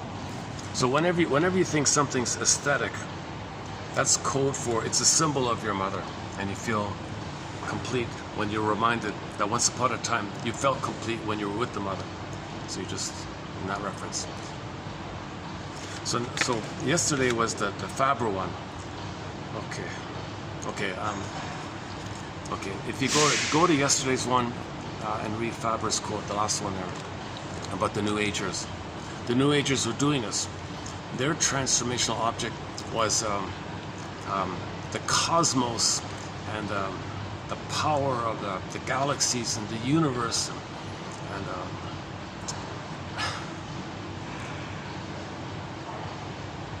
the vibrations up there, and things are changing up there, and you're connected to it, you're growing. And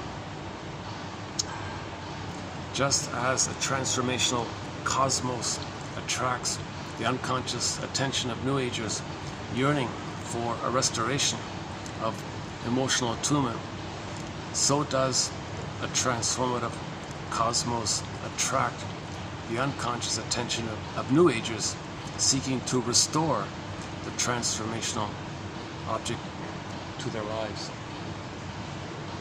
The transformational cosmos,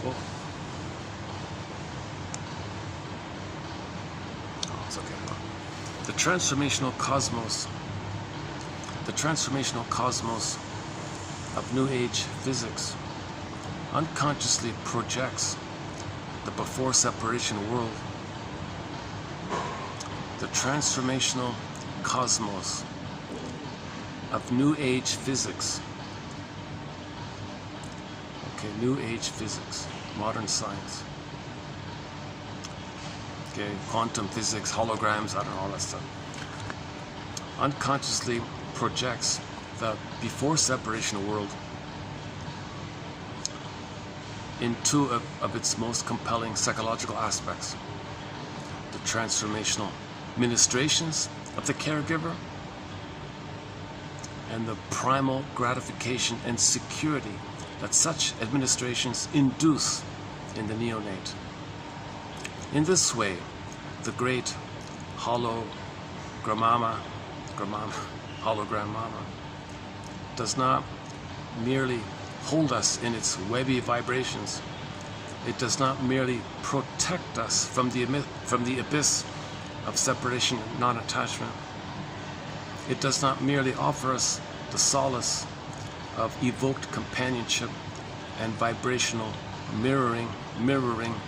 The great hologram mama also returns us effectively to the oceanic environment of infancy, in which the mother's transformational behaviors continually change the infant's discomfort into pleasure. So the mother always converts the baby's distress into comfort. The mother soothes the baby. In other words,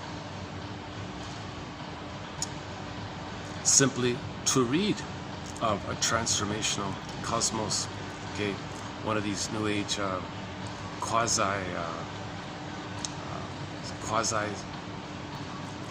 theories about the universe written for New Agers. simply to read of a transformational cosmos, simply to contemplate, a macrocosm in which evolution is continually going forward and taking us with it. It is to get a significant blip, like a hit, like an emotional, chemical. You're triggering the time when you were one with the mother. That's the hit, right? Is to get a hit. Is to get a hit in the part of the self that longs to reconnect to the object.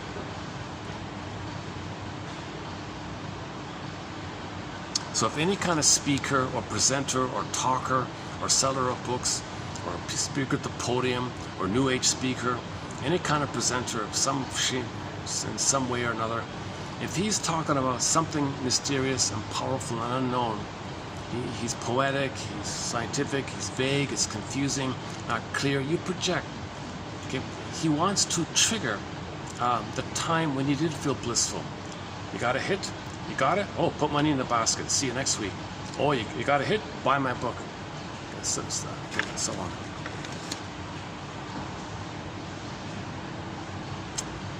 Transformation is occurring all around us, claim the New Age cosmologists. It is everywhere. The very universe is transformative. We can't evade evolution and change. All of this says to the unconscious of the reader or contemplator, quote, relax. So the unconscious hears from the speaker at the podium, relax. The transformational object of infancy is still at hand. You are not entirely disconnected from the early period. Indeed, you are about to re-experience the delicious kind of change that you knew on a regular basis in the foundational past. The universe has the power to metaphorize you, metamorphosis, turn you into a butterfly, to alter you, so you can find a new you, right? Metaphorize you, find yourself, to grant you your wishes. The transformational object is there. Yeah, it's up there in the stars. Maybe it's behind that brilliant quasar. Maybe it's the Milky Way, the shimmering galaxy. behind the black hole. This is, unquote, this is the unconscious message that inheres in the New Age version of the cosmos. This is what the pages and the sages are suggesting. Okay, conclusion here. This is the hook. This is the hook in the New Age use of modern science. Okay, so the charlatan, okay, they're using modern science to hook you in like this. They're hooking into your feelings, your unmet wishes and needs for mother. You didn't mourn her. You don't even know she failed you. You're still looking for her. Well, the hook is, I can make up some ideas. I can use some new science terms now. I can use modern CERN's powerful thing in the sky, all-powerful universe. Well, the mother's powerful to the baby. The mother knows it all, omnipotent, omniscient, what is it? Omnipresent.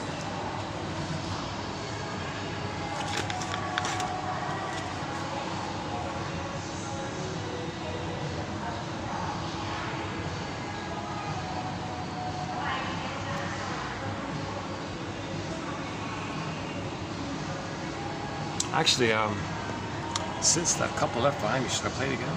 Do you want to hear it again? What's going on here? Uh-oh, what did I do here? Should we play it again? Something beautiful? Oh, I lost it. Hold on a second. Or just, there's another song by Lynn Miles called I Know It Was Love. So we have 2 songs by the folk singer Lynn Miles. I know it was love, and this is something beautiful one.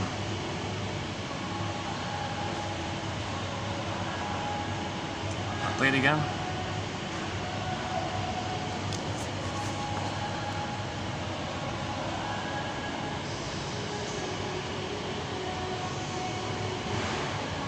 Oh, what happened? Oh, what did I do here? Hang on. Let's try again.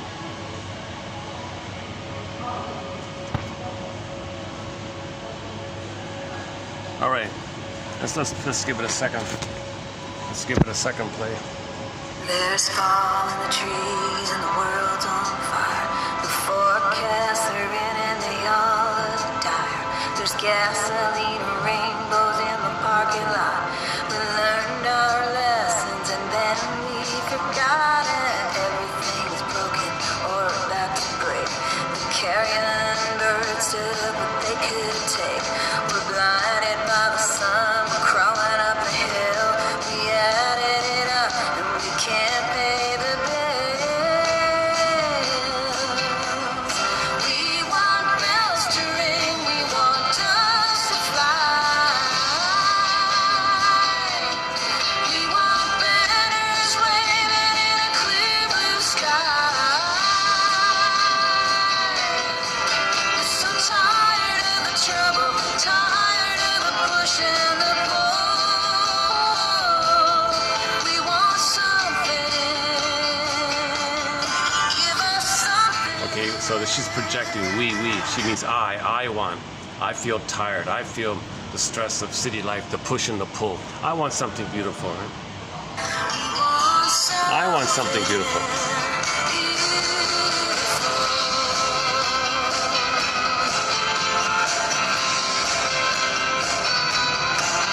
There's no such thing as a clean getaway.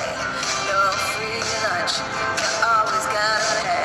We can't sit still, we can't be alone. We can't break free, can't find a home. And there's no such thing as a victimless crime. No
to cry.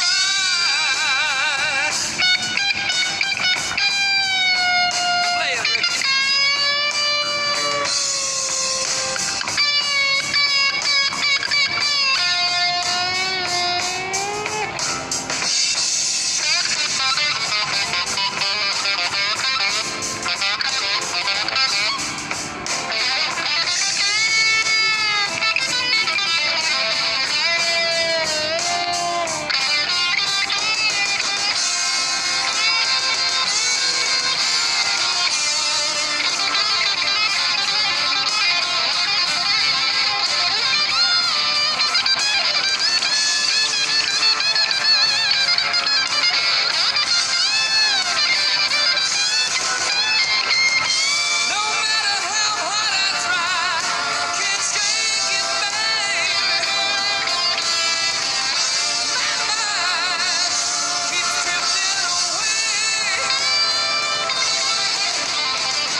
Innate drive for healing. The longer you deny processing your trauma, mourning your losses, the more of a need to cry, the more of a need to mourn. So again, when you express and release, there's some kind of what they call abreaction, like a positive, authentic abreaction, some kind of inner emotional knowing taking place. The natural response to loss is a sadness that indicates your beingness. All of the joy for which you pray is 100 tears away. So to be able to say, I feel joy, there needs to be an I. Where do you get the I? Well, the sadness brings the I. Okay, now, for lifelong denial of not having a loving mother, the natural response is some kind of visceral, a deeper visceral kind of weeping. So that's the theory. Ideally, you want a deeper kind of weeping. Sometimes people just tear up over little things. Like you might tear up by comparison, that the thought makes you feel safe compared to the tension you're currently feeling. There might be a little tear like that. But we're talking about deeper, like a bodily, more of a bodily, your belly is shaking, you know, a deeper kind of a crying. If you get a deeper sobbing, that's considered mourning. You're expressing the lifelong loss that you denied. So the grief means there's a loss, but it's unexpressed. So when grief is unexpressed, we simply call it grief. But when it's expressed, when it's moving and things are flowing and moving, that's called the morning process. So it's all about morning. This whole thing is about getting out of nature's way, getting out of our own way. We're blocking. We're afraid of it. So we got to find a way to let ourselves. We're in our own way, kind of thing. So identify this point and see if we can let nature heal us, kind of thing. Well, son of a gun, things have quieted down suddenly here. Oh my goodness. Now would be a really good time to start the video. Son of a gun, huh? Now it's quieter. You can never really. It's funny. You can never tell. It's Saturday here. It's suddenly quiet.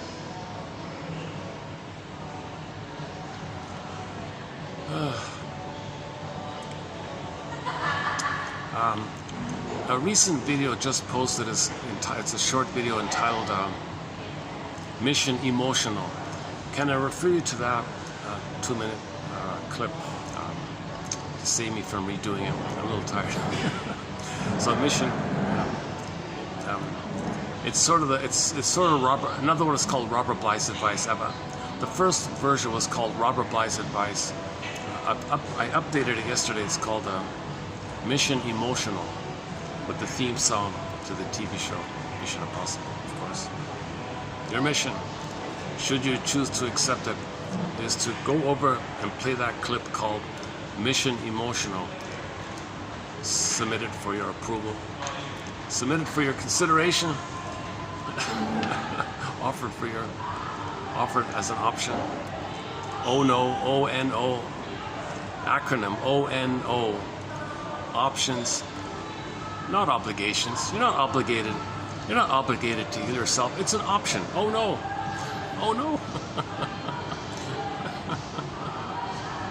That's somebody's old self-help acronym to remember O-N-O. You have options. Don't always think about obligations. Focus on the options, not on the obligations. O-N-O. Options, not obligations. Oh no. Sometimes the obligation's easy. No, options. You got options. That's a key message of the TV show Room 222. A lot of people graduating high school don't realize they have options. A few of the episodes was, hey, hold the phone here. You have options. You can go to a vocational school. You can take a year off. You can take night courses. You can learn this skill. You can maybe do an apprenticeship. Apply for a scholarship here. Maybe study abroad. You got options. At least list all of your options, kind of thing. A lot of people graduate high school and they just fall into something. They never even thought about the options. That's the story with the woman who became a nun. She finished school and just became a nun 20 years later.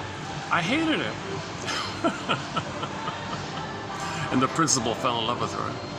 And back off. You're my first fellow after school. I need time. I don't want to jump into it again. Jump into something quickly. I want my options. Oh, okay. A very good TV show called Room 222. We discussed a few of the episodes recently. Room 222. It ran for 4.5 seasons from 69 to 74. Very good show. Excellent show. My goodness.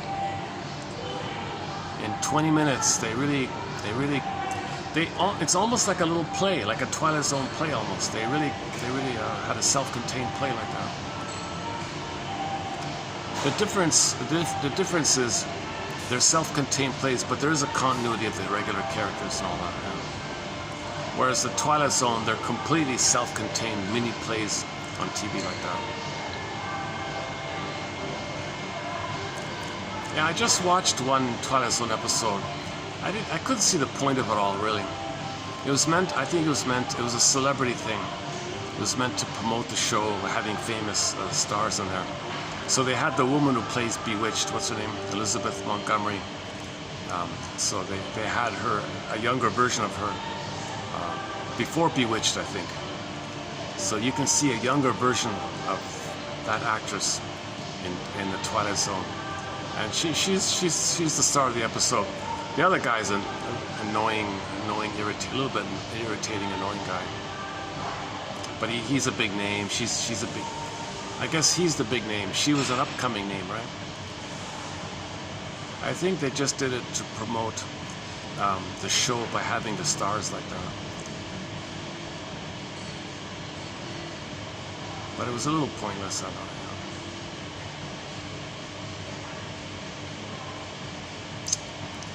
A love story from the Twilight Zone. This has been a love story from the Twilight Zone.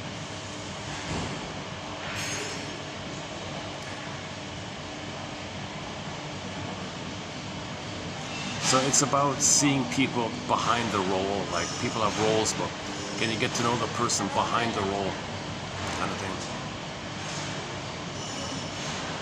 So the guy would see her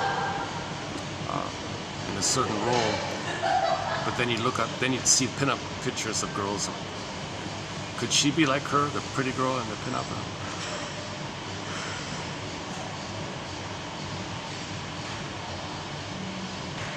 So we're all humans under our various roles, basically. Yeah, let's not talk about that one, yeah. Let's, with reference to the Twilight Zone, absolute must-watch, I think, Wong's Lost and Found Emporium, Gabe's story, Take My False Light Please, about the comedian guy, the closing narration to a show called, an episode entitled One Life Furnished in Early Emotional Poverty. The closing narration is very good.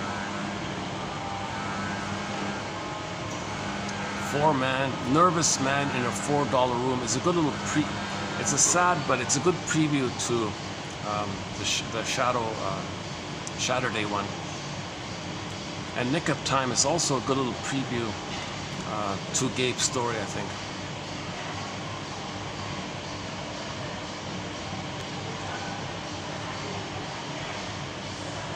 Okay, let's just wrap it up. It's gonna get darker and darker here. So let's wrap it up here.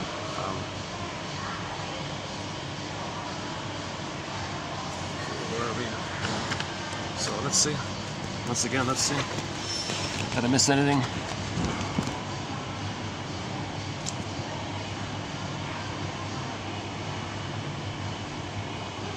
Okay, so when people go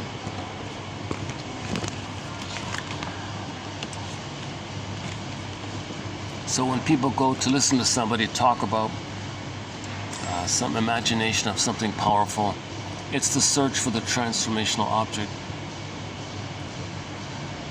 People go for different reasons, depending on where the trauma is, I guess. But we always want to grow, so we're always in search of the transformational experience.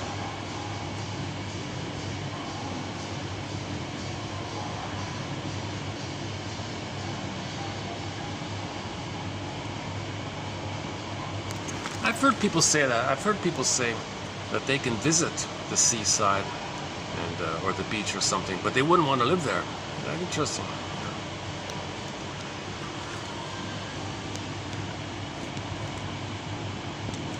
I think this is a good one. We missed one here. Transference is a form of repetition,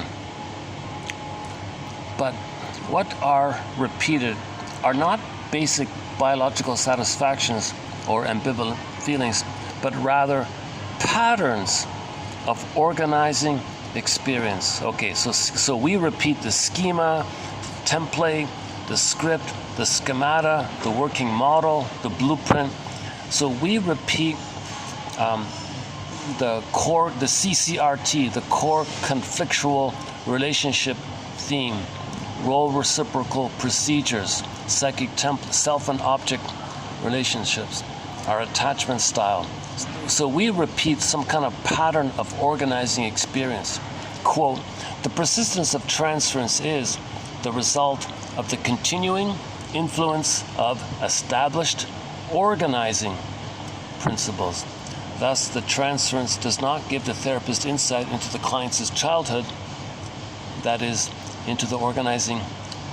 Thus, the transference does give the therapist insight into the client's childhood, that is, into the organizing themes, relational patterns, right, that governed and still govern the client's subjective world.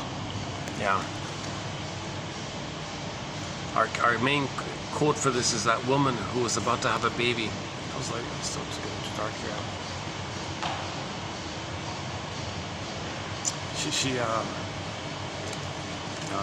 She didn't want to traumatize her baby.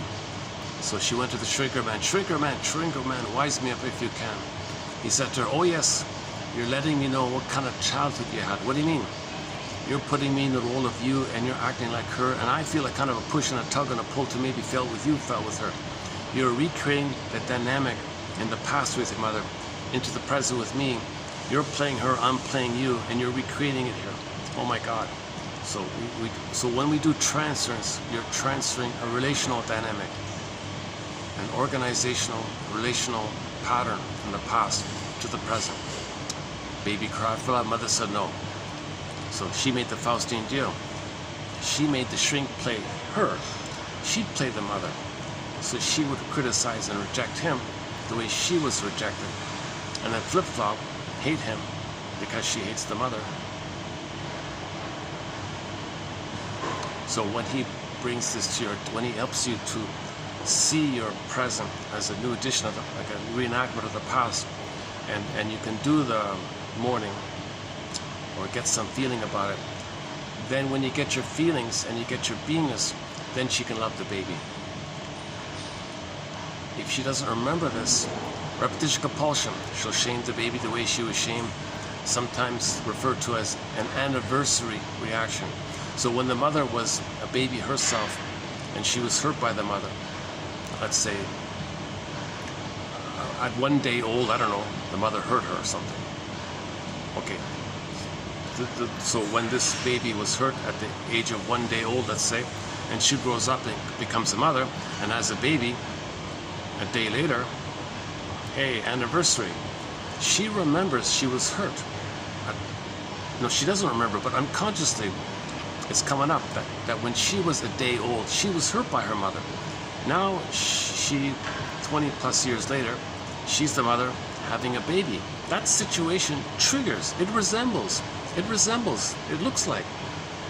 It's a triggering mechanism when something in the present resembles. When something in the present looks like something in the past, the feelings from the past are suddenly going to come up.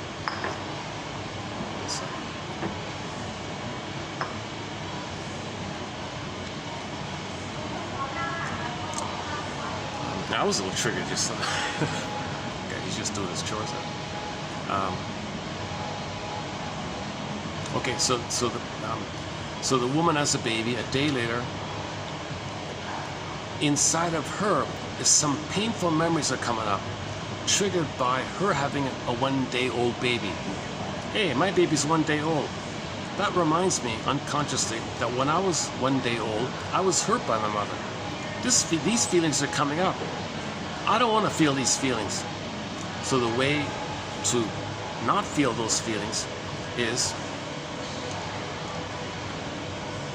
she'll play the shaming mother, Faustian deal. That's a way to not feel your feelings. Make the Faustian pact. She'll become the shaming mother. I don't want to feel being shamed by my mother. I'm going to be the shaming mother. My child, I'm going to project me onto the child, and I'll shame the child. Then I don't feel, and I repress what happened to me. So here's, let's say the woman is, whatever, Julie is 20 years old, okay? Julie's 20 years old. Okay, so Julie's 20 years old, right? Let's say I'm making it up. Let's say there's a Julie and she's 20 years old. She has a baby, and then 24 hours later, or whatever, a day later, something happens inside of her. She feels some pain coming up inside her, but she doesn't remember it, she doesn't recognize it, but something's going on within her. She feels anxious, something's bugging her, something scared her. She doesn't understand it. She doesn't want to feel it. She doesn't know it. So the way to avoid this anxiety is to use a defense mechanism. Defense mechanisms are things we do to make us unaware of the pain. So one common defense mechanism is she may, okay, she's going to be the mother and project her self as a one-day-old baby onto her baby who's 1 day old. And she's going to replay the past that's coming up, but she plays the shaming mother. So she will shame her baby because she's replaying that she was shamed. And that's the way to not feel that she was shamed when she shames her baby, because it distracts her. It's externalized living. It's like prejudice and blaming and scapegoating. So she scapegoats her own baby to not feel the anniversary reaction that her mother shamed her when she was 1 day old. Yeah, in conclusion. Okay, on that note, let's wrap it up here. It's getting too dark here. Unless I can change. Oh, they got a new.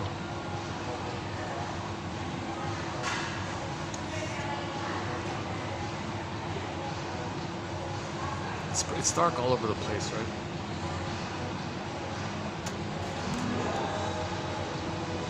Yeah, okay, let's just wrap it up here.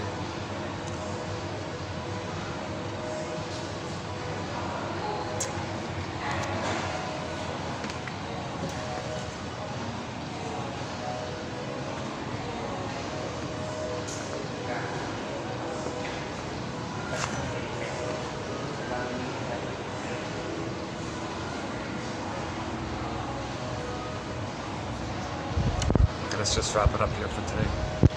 Okay, so let's see if we can add some quotes to this new topic, transformational object or transformative object, and this idea of the aesthetic being a symbol of it. And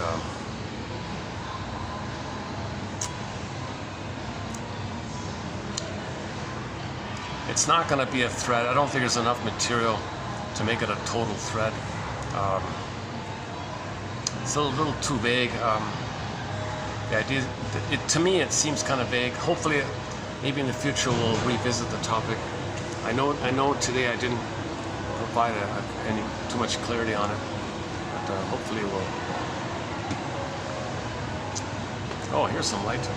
Oh, I see. When somebody uses the escalator, I get some light here. Okay, let's wrap it up here. All right. So thanks very much.